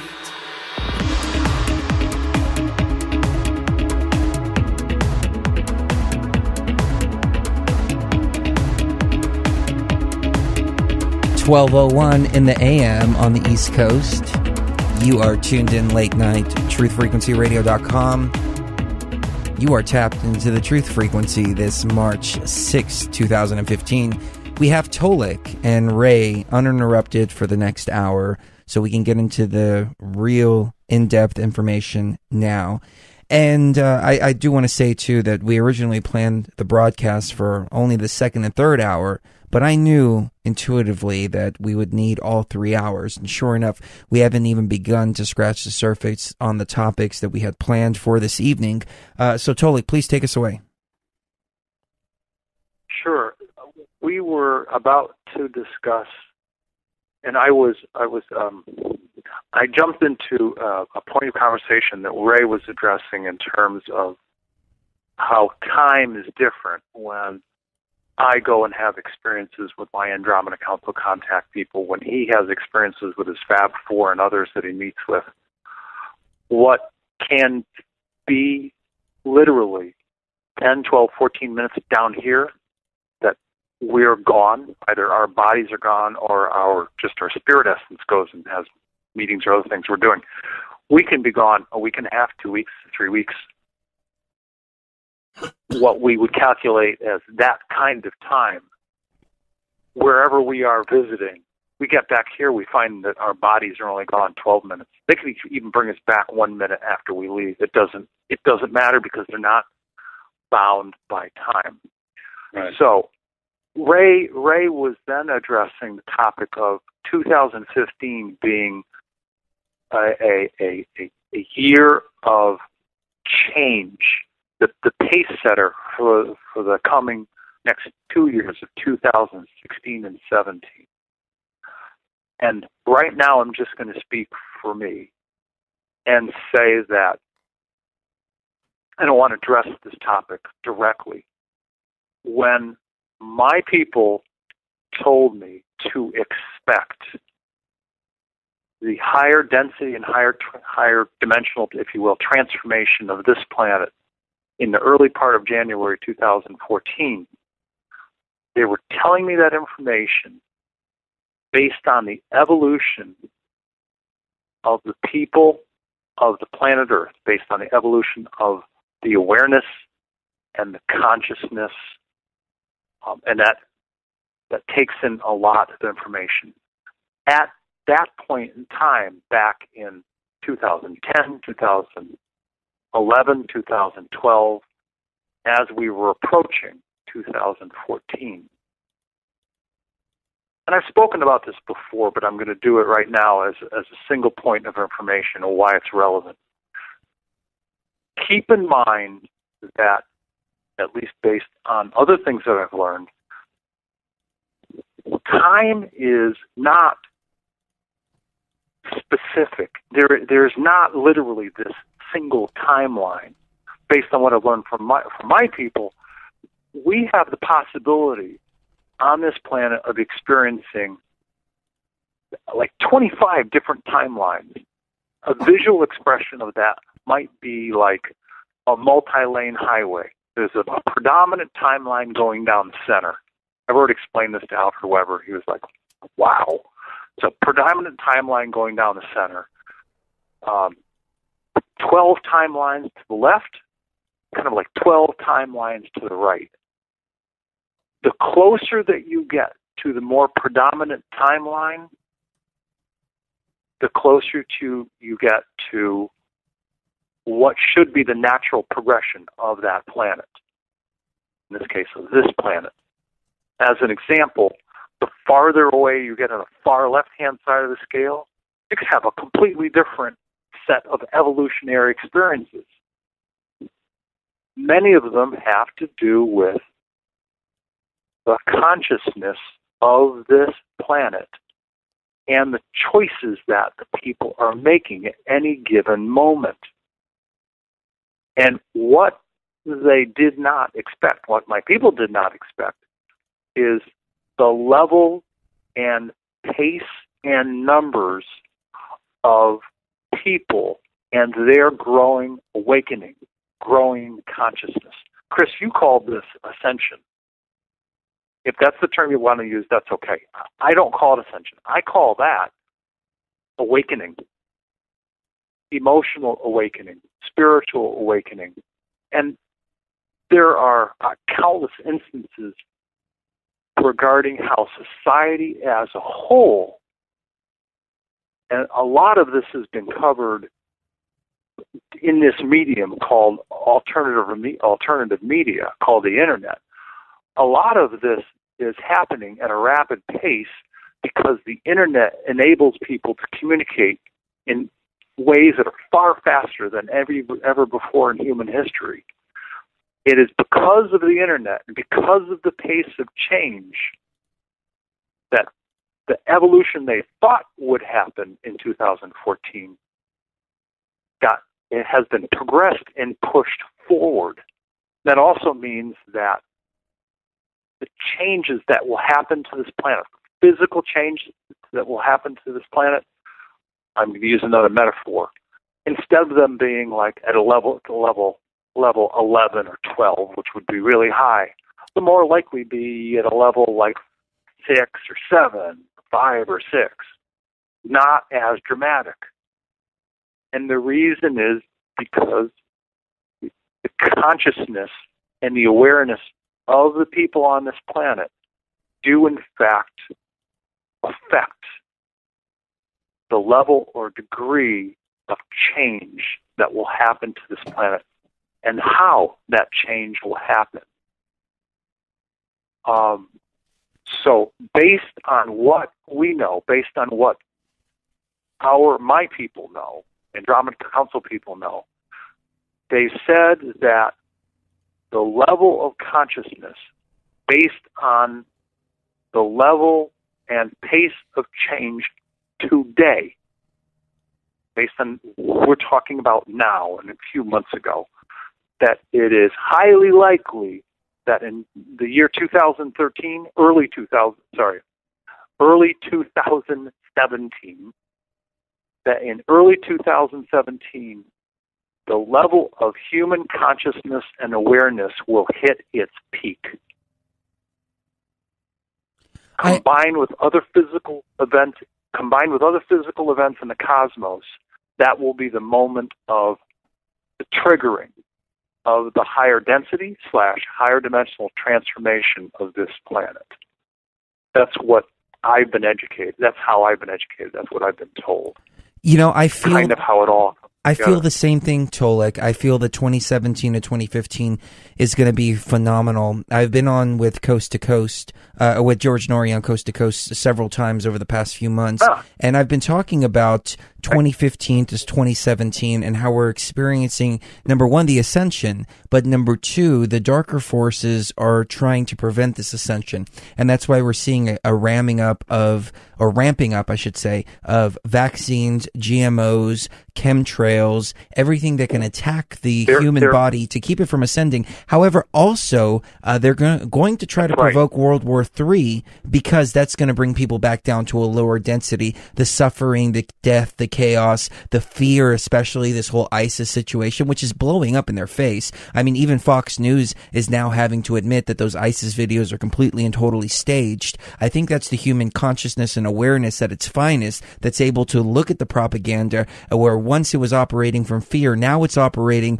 from a point of understanding and calling everything out for what it is. However, let me ask your opinion on World War III, for instance, because whether it's staged or whether it's something that's actually being orchestrated in the background with real players, it seems like they're gearing up for something. Are the Galactic Council or the Andromeda Council, are they aware of this? And if they are can they jump in to do anything? Okay. My answer is likely going to be different than anything else you're hearing. And I also want to throw this matter of the timeline as it's projected today regarding our evolutionary path and its ultimate transformation in 2017. I want to hear from Ray regarding what his people think about that particular date. But I'll go to this matter of World War III. Here's my take on it. World War III is not what people might think it would be in the traditional sense of a physical war with bombs and attacks and everything else. And I've said this before. World War III is, if you will, the final battle for the individual consciousness of each person on this planet. The battle is in the heart, the mind, the soul, and the spirit essence of the people. Because the driving force for the people that are falling out of power, they call them the people, the cabal, the powers that be, the powers that were. The driving force for them is twofold. One, keep Earth people 3D organic and afraid as long as possible. And the longer we can do that, this is the cabal speaking, the longer we can do that, the longer we can stay in power. And we're going to do this as long as possible. I believe that many of them understand and realize that the game is up sometime soon. And they're just going to try to take as many people with them as possible.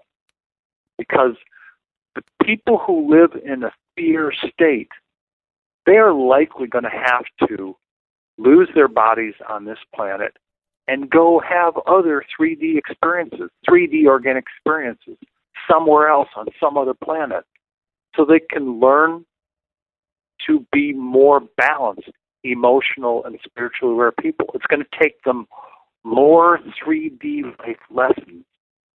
For those people who don't buy into anger, fear, hatefulness, malevolence, beating people up, killing, for those people who don't live at that vibration, the transformation will be an easy experience.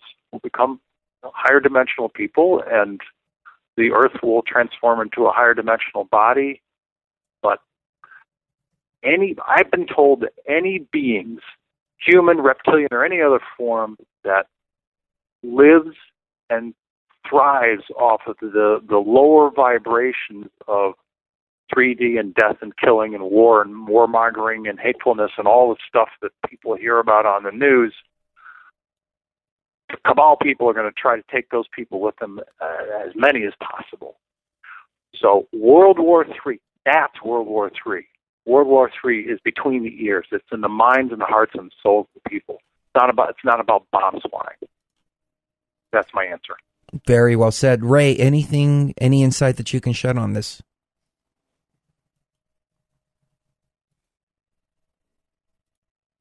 Do we still have you with us, Ray?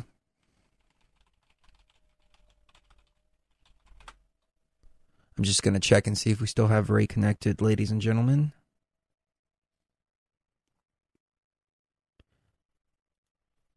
I'm very sorry about that. Ray, go ahead.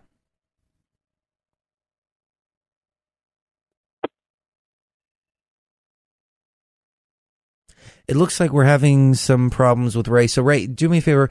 Please give us a call back. I think he might have dropped earlier, so his line stayed muted.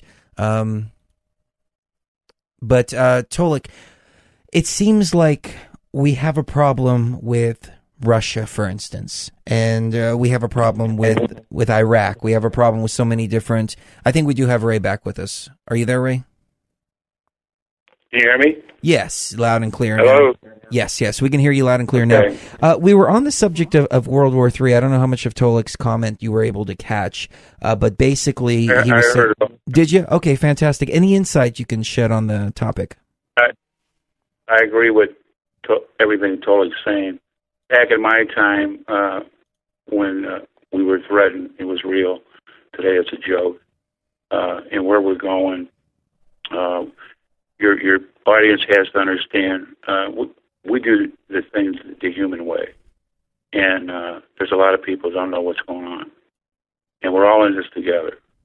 And everybody's going to awaken to this. And the biggest thing down here is fear. When and Tolec would agree with this, when any bad thing comes down here, they come down here to control or eliminate humanity.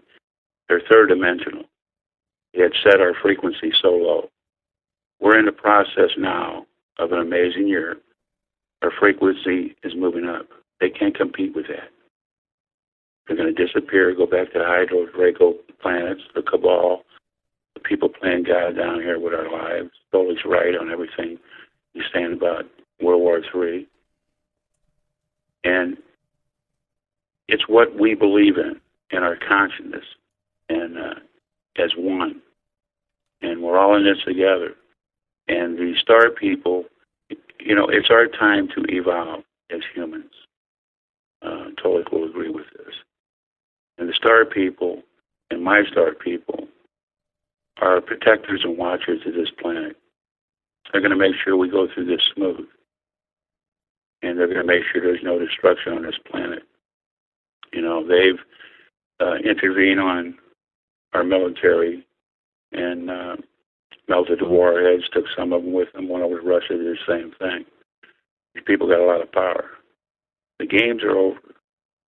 The changes that are going to come down here, planet Earth is going to be the most beautiful planet ever, the most peaceful planet ever. We were under the thumb of the rulers down here.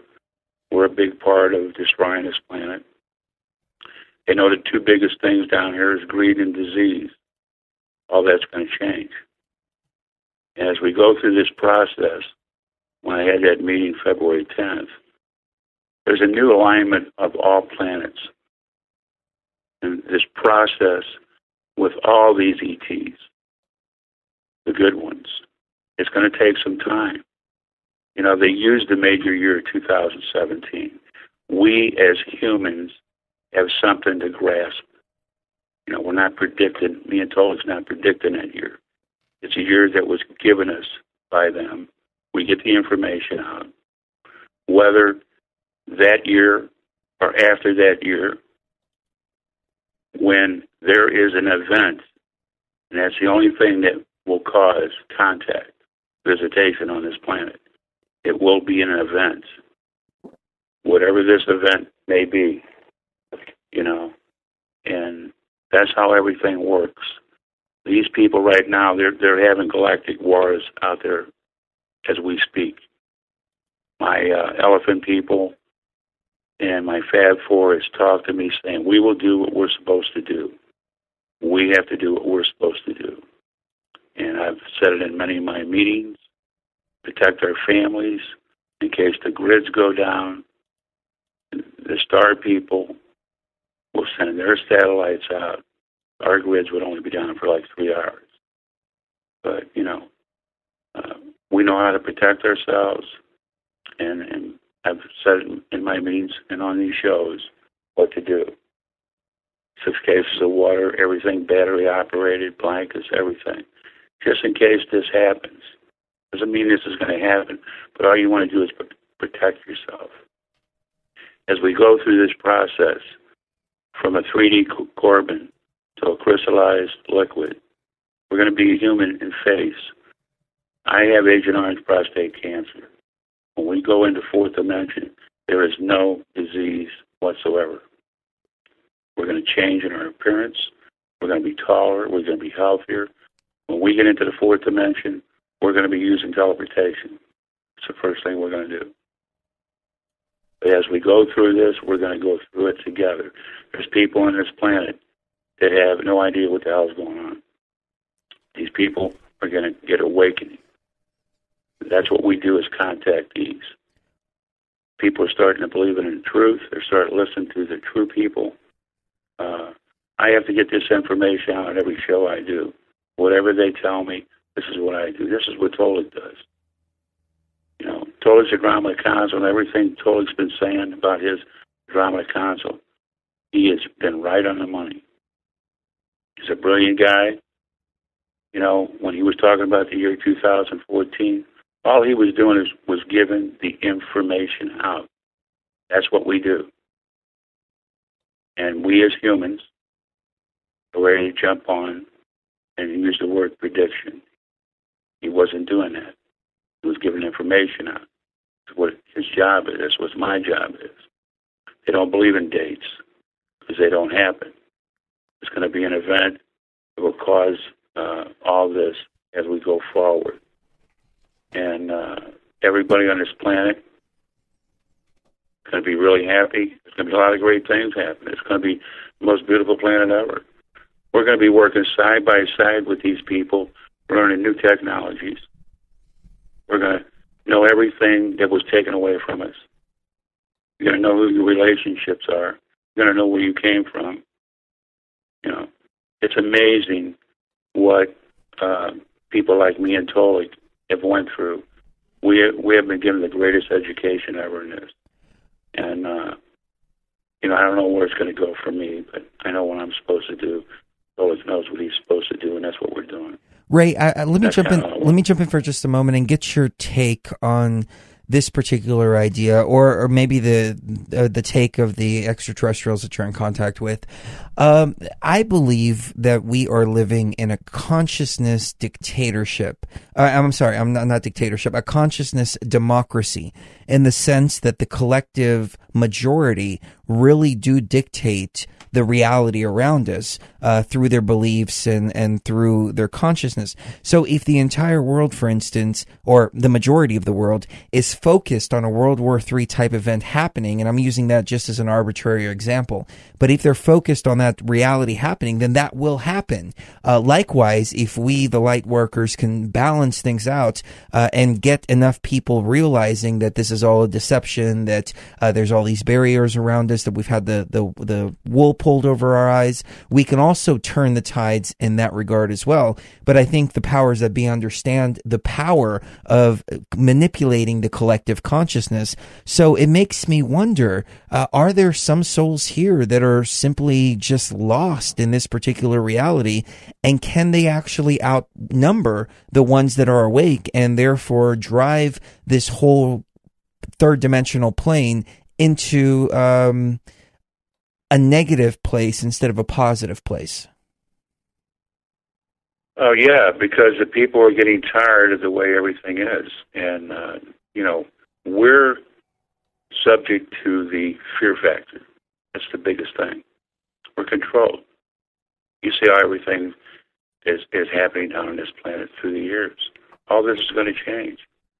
And, you know, people are going to band together. You know, people want change. You know, there could be so much bad for so long. Now there's going to be many good coming down here. What's going on out there? The other thing I want to let your audience know, we're not the only ones going through this. Other people on other planets are going through the same thing we're going through. And the process of many with consciousness and love and strength is what's going to break this. And the star people will never intervene on human everyday life, but they will intervene on everything now. You know, what they did for the pneumatic fault line in 2011 and the plates, what they're doing now for Yellowstone. These people are watchers and protectors of this planet. And they're going to make sure planet Earth is all right. You know, we got a lot of power out there now. We're not alone no more. I hope so, because I get, and of course I'm not in contact with any of these interdimensional or extraterrestrial beings. However, I get the feeling, and correct me if I'm wrong, Tolec or Ray, I get the feeling that they are concerned because our technology is surpassing our consciousness. We have nuclear weapons now, which can cause serious, serious damage. However, our consciousness, at least as a whole humanity, is not up to par with being able to harness these type of energies or technologies. Likewise, we're also searching for the God particle, or supposedly searching for the God particle. So we are really starting to get into some very destructive technologies if we don't have the proper consciousness to handle these.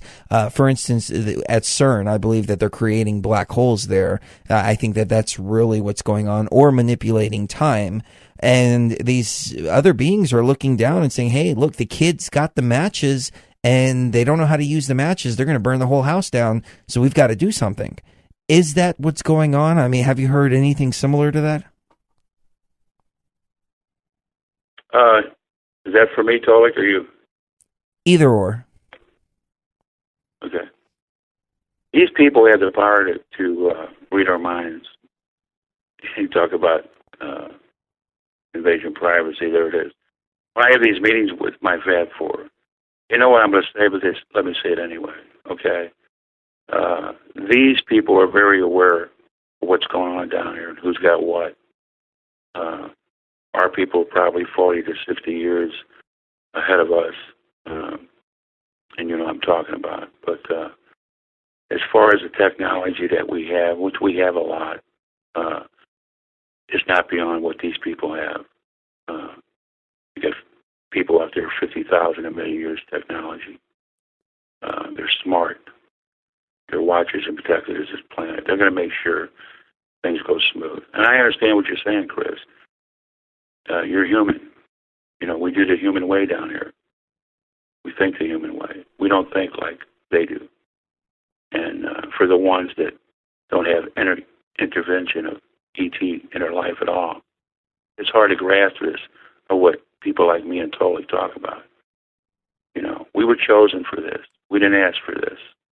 This was all planned out for me, for my late father, my grandfather.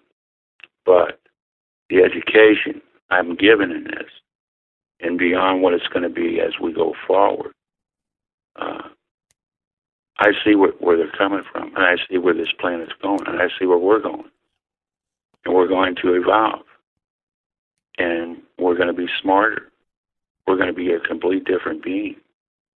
You know, the people that want to stay third dimensional on planet Earth will not do it here.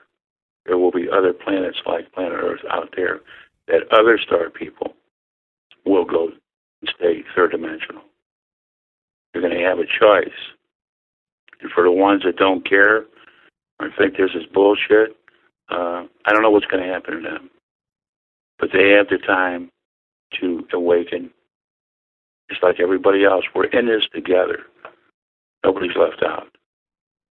And that's all I got to say about that. And I'll leave it up to Tolec to say what he wants to say.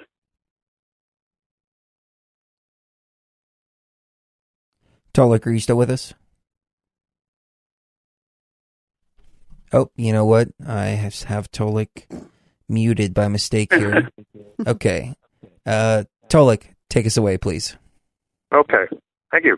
I want to address a couple of points that Ray has made. I think it's really important to point out that it's not just Ray or I, but Chris, you're having experiences. At various levels of your own consciousness, you're learning things, which means your awareness is raising, your consciousness is raising, your spirit, if you will, spiritual knowledge is raising. You're also becoming more aware of some of the contact that you've had. Well, likewise, Ray and I and you are not the only people having contact. There are a lot of other people having contact.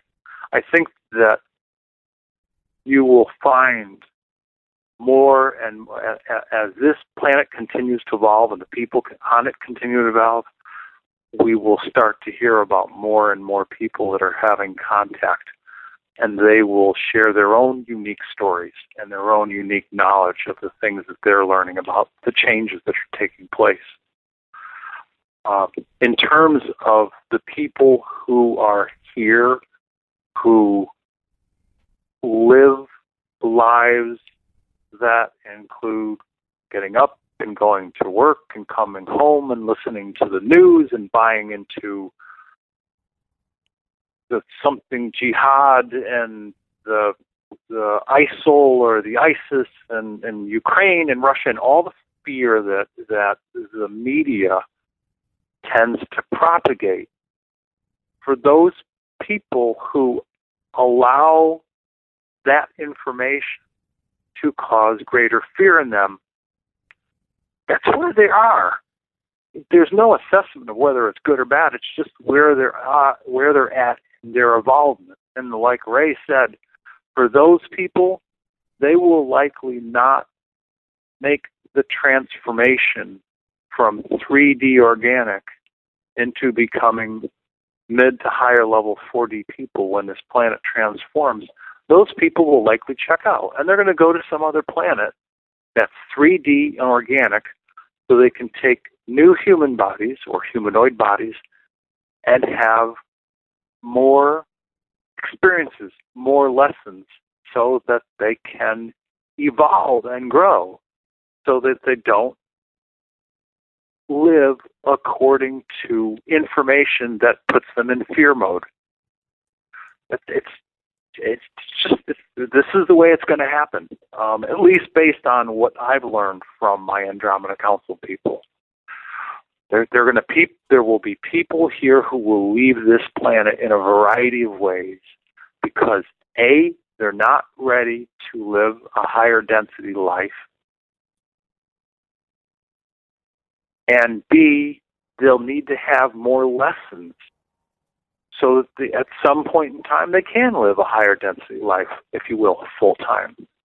But I know my words are different than Ray's, but not everybody on this planet is going to transform and become a higher dimensional person because they're going to choose to leave. They're going to leave these organic bodies, and they're going to go somewhere else where they can get a continued education on another 3D world. Now, what I will say about this topic is that the numbers that will stay here are higher today than they were 3 months ago, a year or two a year ago, or 3 years ago, by like at least 5 or 6 percentage points. From what I understand, the original number back in 2011 was about 47% of the planet. Today it's much higher. It's in the mid-50s of the number of people that will stay on this planet and make the transformation. So it's going to be an interesting experience for the people that stay here. Mark Kimmel uses the words caretakers. There will be people who will be responsible and take the responsibility to help others on this planet who choose to stay, and they will help in the next generation evolution of the people on this planet and all the new systems that we'll be using as higher dimensional people.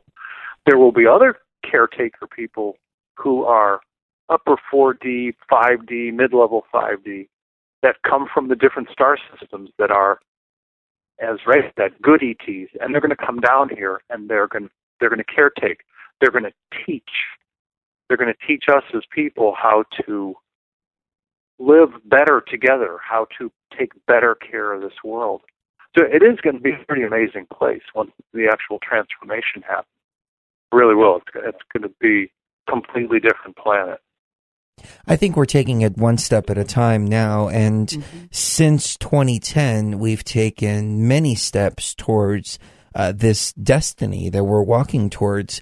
I just hope that the other side, the side that wants to see us fail, the side that wants to keep us in this box, or maybe even destroy this planet, isn't successful, but they will put up a fight for sure. Which leads me to my next question. I want to ask you, what is going on at CERN? What is the true purpose of that? This is Tolec. If you're asking me, I honestly don't know. I am aware of the fact that they are using this particle accelerator. And I think, as Ray said and as you said, it's like children playing with gasoline and or alcohol and matches. The guys that I know, a couple of scientists that I know that are scientists that work for the Andromeda Council on the tech biosphere, the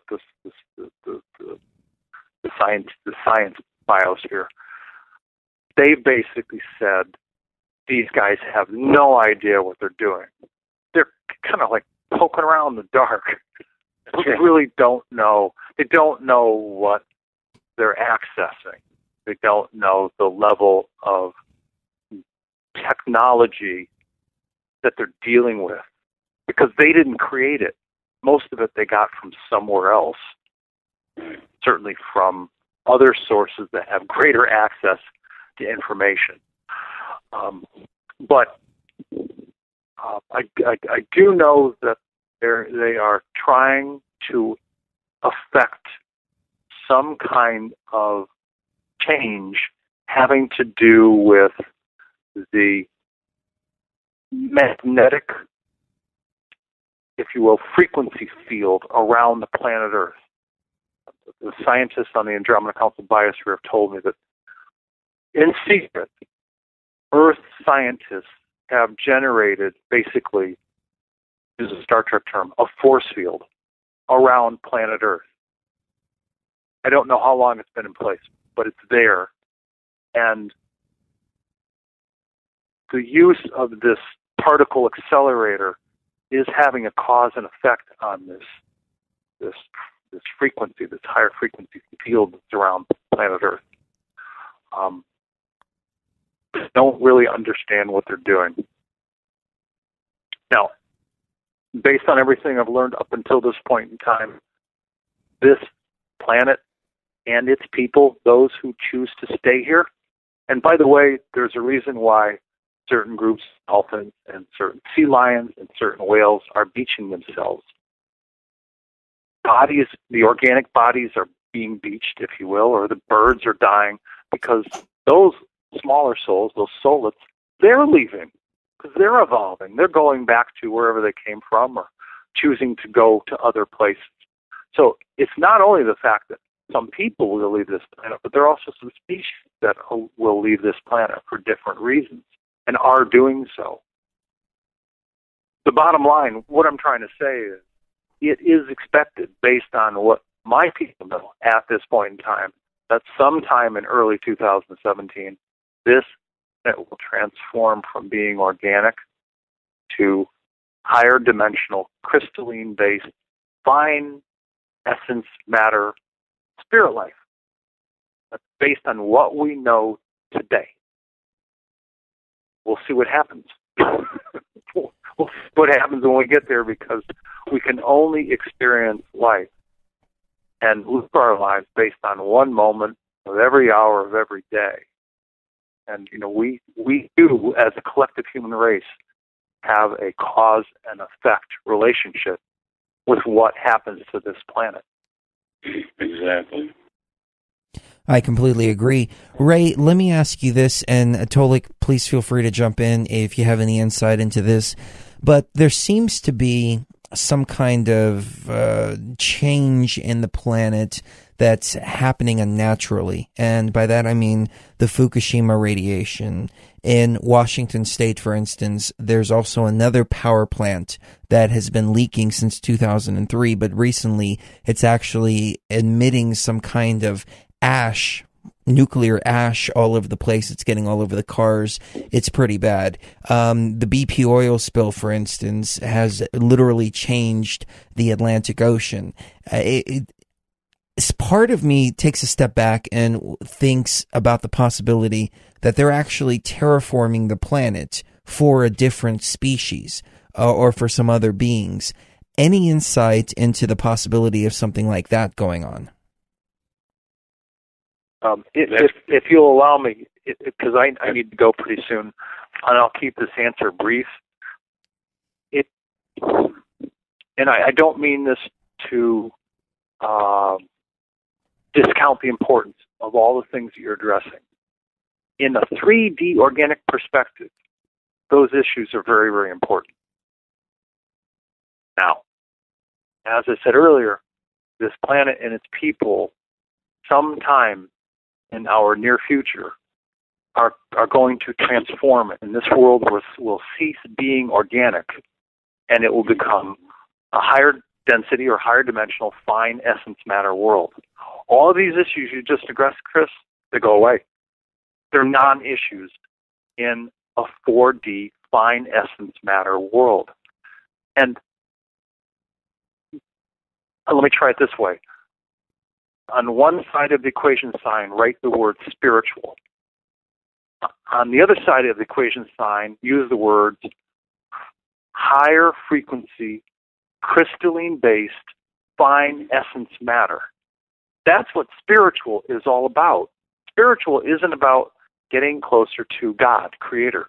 You can do that as a process of spiritual education, but spiritual, when we talk about literal spiritual life, we're actually talking about life that exists in the higher densities, higher dimensions, higher frequencies, that is spirit, essence, matter based and not organic. And when this world transforms and becomes spirit, essence, matter based, all of these 3D organic issues go away. Radiation doesn't matter. None of these things you brought up matter in a 4D world. In a 5D world, they have no cause and effect, none at all. It doesn't diminish the importance of what you're asking about, but there's no cause and effect.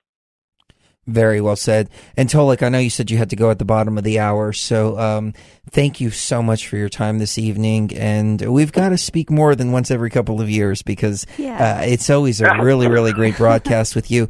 Anything you'd like to leave the audience with? Sure, and thank you for taking into consideration my time constraints. I would tell everybody, you're welcome to listen to what I've learned, what I have to say, or not. It's okay either way. But most important, live your life. Do what's necessary to live a fulfilling, happy life in the moment as long as you can, because organic life is fragile. Each of us, we never quite know when this physical organic life that we have is going to end. So live, love, enjoy, laugh, have a great time. Spend time with your friends, your family. Do the things that are important to you, but just really enjoy every moment of every day. Excellent. And do it with as much love. Do it with as much love as possible. That's probably the cap. Ray, always good to hear your voice, buddy. Take good care of yourself. It was fun, and I'm sure you guys will have a great time in the rest of this conversation. Excellent. You too, buddy. Thank you so much, Tolec. And we'll send you a high quality copy of the broadcast as soon as we get off. Okay. Cherie, I hope that I did a good job answering your questions. Oh, you did. Thank you for answering them so well. Okay. I appreciate it. You guys have a nice night. You too. Have a great evening. Take care. All right, bye-bye. And we're going to keep it going for the next 20 minutes with Ray. And Ray, forgive me again, but I'm not going to try to butcher your last name. Give us your last name one more time, please. Kosulandich. Kosulandich. Kosulandich. Yes. Okay, I've got to say with the Italian. Kosulandich. I know it's not Italian, though. So forgive me. I know it sounded, but no. It's a neat name. Actually, it had 33 letters in it. The government shorted it down to 11. And when I went into service and they had roll call, when they got to my name, it was silent. And I would just say here. And the staff sergeant would say, when I say L, you jump. And I'd go, yes, sir. Because they couldn't pronounce my last name either. But he got me a lot of dates with girls. Well, I can relate. My last name is Georgiadis. And so I shorten it to Geo. That's where Geo comes from. From Georgiadis, yes. So let's keep it going for the next I guess 15 minutes here. So with this contact, the entities that you're in contact with, I don't know if you can answer this particular question, but there seems to be a lot of people that are looking into magic, that are looking into changing the energies in the background, whether it be through shamanism or some other form of magic, even magic spells. And I have theorized that when you use magic, for instance, you're actually manipulating the matrix code, just like you would be manipulating a computer program code. These higher dimensional beings, do they have an understanding of what we would refer to as magic? And if so, what are their views on using these kind of tools? They're very aware of what we do as humans down here. That the process, which your people don't understand, is ET has lives too. You know, they're doing the things now what they're supposed to do. You got people down here walking amongst us, ETs underneath the ground bases. Everybody's programmed and ready what to do and what's going on down here, and for anything that's going to try and interrupt what we do as humans. Or humans that want to do wrong things. You know, these people are ready. They understand everything that's going down. They just don't understand the emotions of what us humans go through. But they understand life and the way everything has been down here. These people have been down here for billions of years. And, you know, we're educators. We learn every day. That's what we do.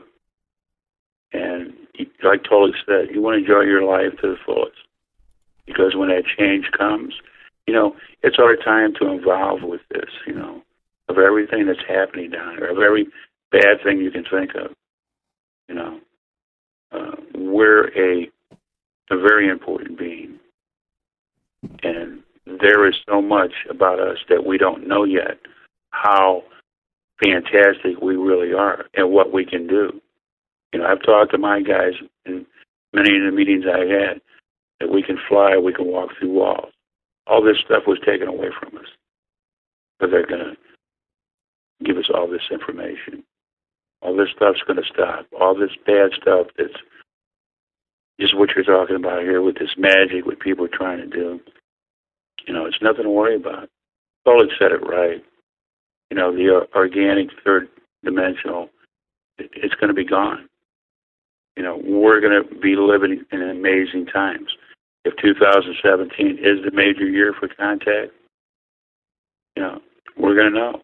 But it will be an event that will cause this. There won't be crafts in the sky. They will be here. And everybody's going to know it. Not just in America. They got people set up to speak different languages. Chinese, the list goes on. Everybody's going to know everything. It's going to take time. The process is going to take time as we go through this with them. But they're going to make sure we go through it smooth. You know, like I said earlier, people that want to stay third dimension, you're going to have a choice. But it won't be on this planet, Earth. And we're not the only ones going through this change. Other planets out there are going through the same thing we're going through. Same kind of people out there with power, the bad ones. Everybody's going to try and make it their last shot to pull off and do whatever they can. But as your frequency goes higher, they can't compete with that anymore. They're going to disappear. All this illusion, magic stuff you're talking about, it's not even going to exist. But as humans, with the fear factor that we've been controlled and drummed in our life down here, people getting tired of it, they're awakening. They can feel what's going on, the good vibrations of what's happening. And all the answers that we have, every question, will be answered by these people. We will be given the right tools to carry on as fourth and fifth dimensional. And as we get into sixth dimensional, but that is way, way down there. We're a complete different creature. And I'm excited about what's going to happen. I know Toic is too. I've lived this for 55 years, and there's so much more going to happen that the people on this planet are really going to see it and feel it. And they're feeling things now. Just like what you're saying, Chris. I'm not cutting you down. You're human. And Sherry, whatever you're thinking. You're entitled to your thoughts. You're human. We're all in this together. You've had some intervention in your life. So you know a little bit of what's going on. I don't know about Sherry, but this is a big part of my other life. And I came in as 12 years old. I didn't come in at 42. But I got educated as a 12-year-old kid pretty quick. And these people are our friends. It's beyond how many friends we got out there. They're all coming in.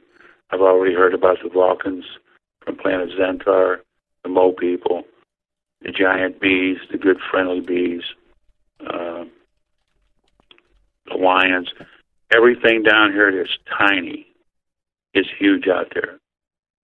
For every myth that we have grown up to be a myth is real. All these things exist. It's just been an amazing life, and I'm really looking forward to an amazing life down here for what's going to happen for everybody on this planet. Well, Ray, my, I guess, facetiousness comes from my lack of faith in humans as a whole. I meet a lot of really, really great people, a lot of very, very bright lights like yourself, Tolec, the majority, if not all of our listeners, all of our guests, or the majority of our guests that we've had on the show. But humanity as a whole, when you really take a look at it, at least I put myself in the perspective of maybe an extraterrestrial that's looking upon this earth from a foreign planet type of perspective. We really have done some things to each other that are just absolutely horrible. I mean, the way that we've destroyed our planet around us, we destroy each other, we're constantly killing each other, raping each other. As you said earlier, greed is the number one driving force in this world. Death, chaos, destruction, etc., etc. And that's the only reason why I sometimes question whether we will ascend as a whole, or if it's an individual process where individuals are ascending, getting the heck out of here, while the rest of the people that don't want to ascend either go off to another Earth or just go down with the ship. I agree. You're going to question it because we're human. Money as we know it, probably within the next 8-9 years, will not exist. We will be just like E.T. We will be trading energy and goods. We'll be just like them. And the process, it's hard to understand this as humans, especially when you're not involved, because we're controlled. Our paychecks, we got husband and wives working down here. They don't want you to know nothing about what we talk about on these shows. People are waking up. People are listening. People are getting educated. And that's a big thing. We're learning, and we'll always learn. And we're going to get these answers from the good ones. Everything has been held back from us, and what we can do, and how important we are as humans. And we know we're important, the ETs out there. I got to see with my own eyes. I went to Planet Circle 3 times. Once with my late father, twice by myself. Coming in to see this, probably the most beautiful planet out there, planet Earth. I can see why everybody comes here, the good and the bad. But, everybody should be very fortunate that we're on this planet. Because now the time for us to evolve is going to be so magnificent. You can use every word you want. Very well said. That's what we do. Ray, we have about 2 minutes left. Anything you'd like to leave the audience with? The only one thing to tell your audience is you're going to see the biggest changes like never before, and we're going to have a lot of power working with us to make us go through this smooth. And, and Tolec said it right. As humans, enjoy your life, love, be happy, do what you want to do. Life is short down here. We all know that. But in a sense, in reality of the truth, we really don't die. This soul, through the lives we've all lived in the past and forward,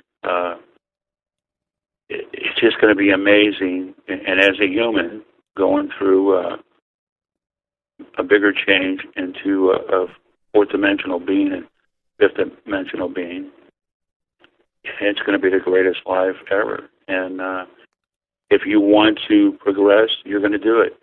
If you don't, you won't be here. You'll be, Tolec said it right. I didn't get to say that either, but you'll progress.